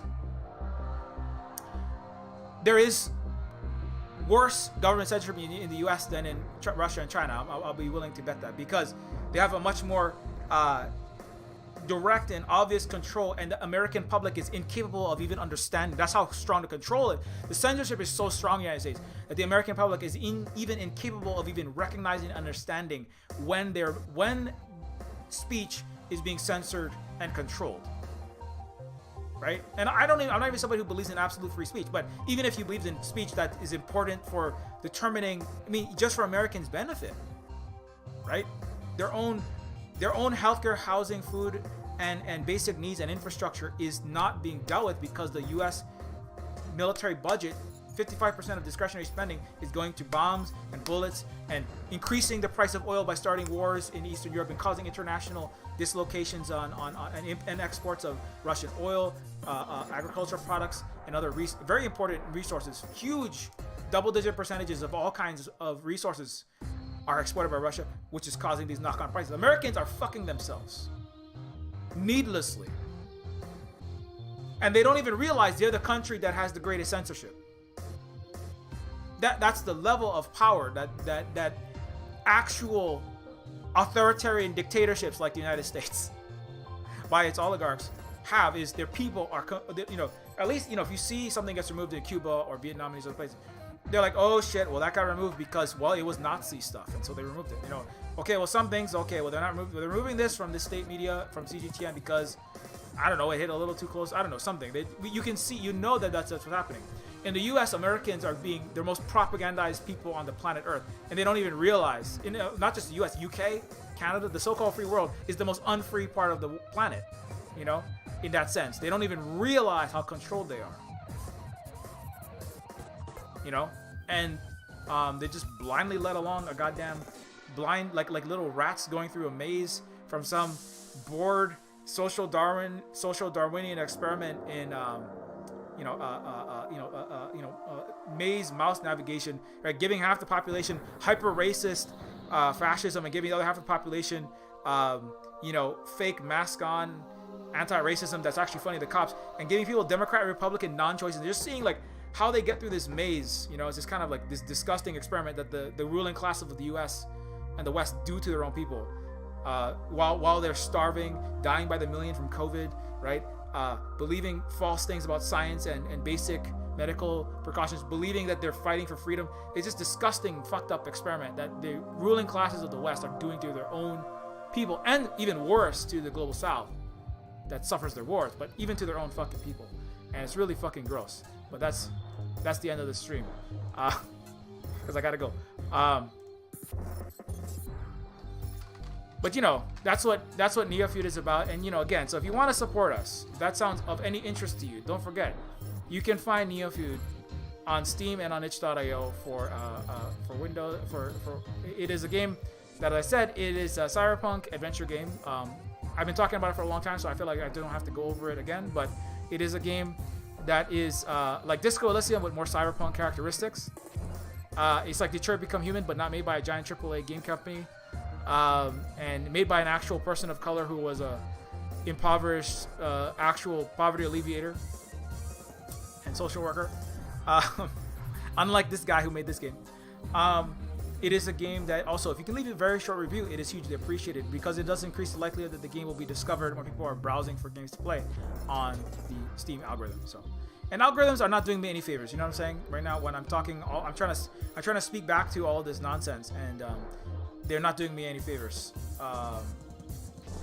You can also get Neofeud for Windows, Mac, and Linux on itch.io for also on sale, and you can give the maximum revenue to the creators when you purchase games on this site. So if that's something that matters, then you can check it out there.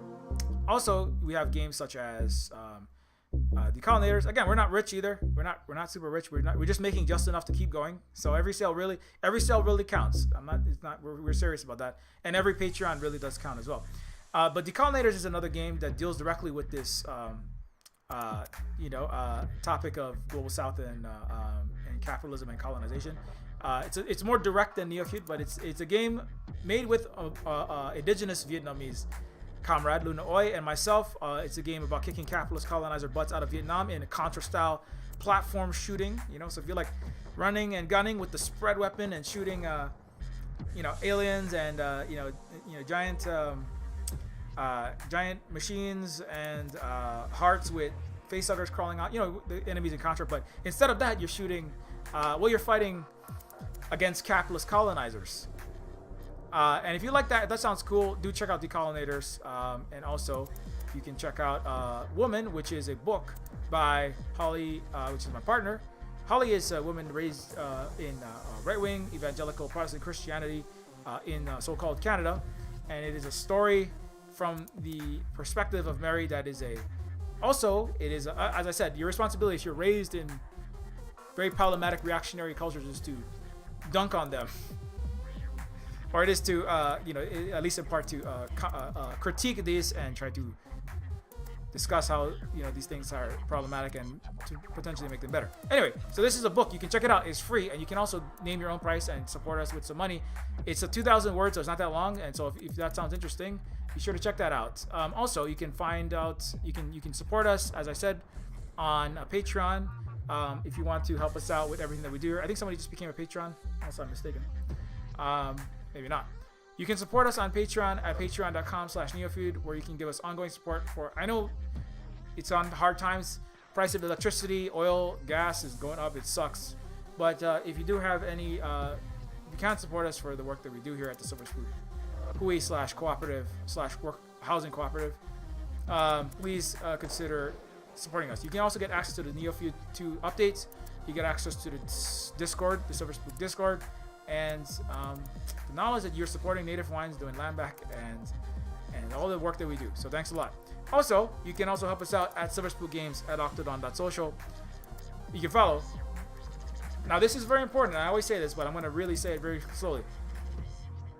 Mastodon is an open source, meaning it is not corporate controlled by a large corporation like, let's say, Amazon, because I don't want to diss the one that I'm using. For the benefit of a tiny minority of Wall Street who are affiliated with the Pentagon and intelligence and imperialist community of the United States. So it is an open source social media, open source federated, which means it's there's not a central node that operates it. It's a federation between a variety of separate nodes that can connect if they want. It's peer-to-peer in the way that certain sites that you could use, like, you know, I mean, LimeWire. Let's use an old one. It's peer-to-peer,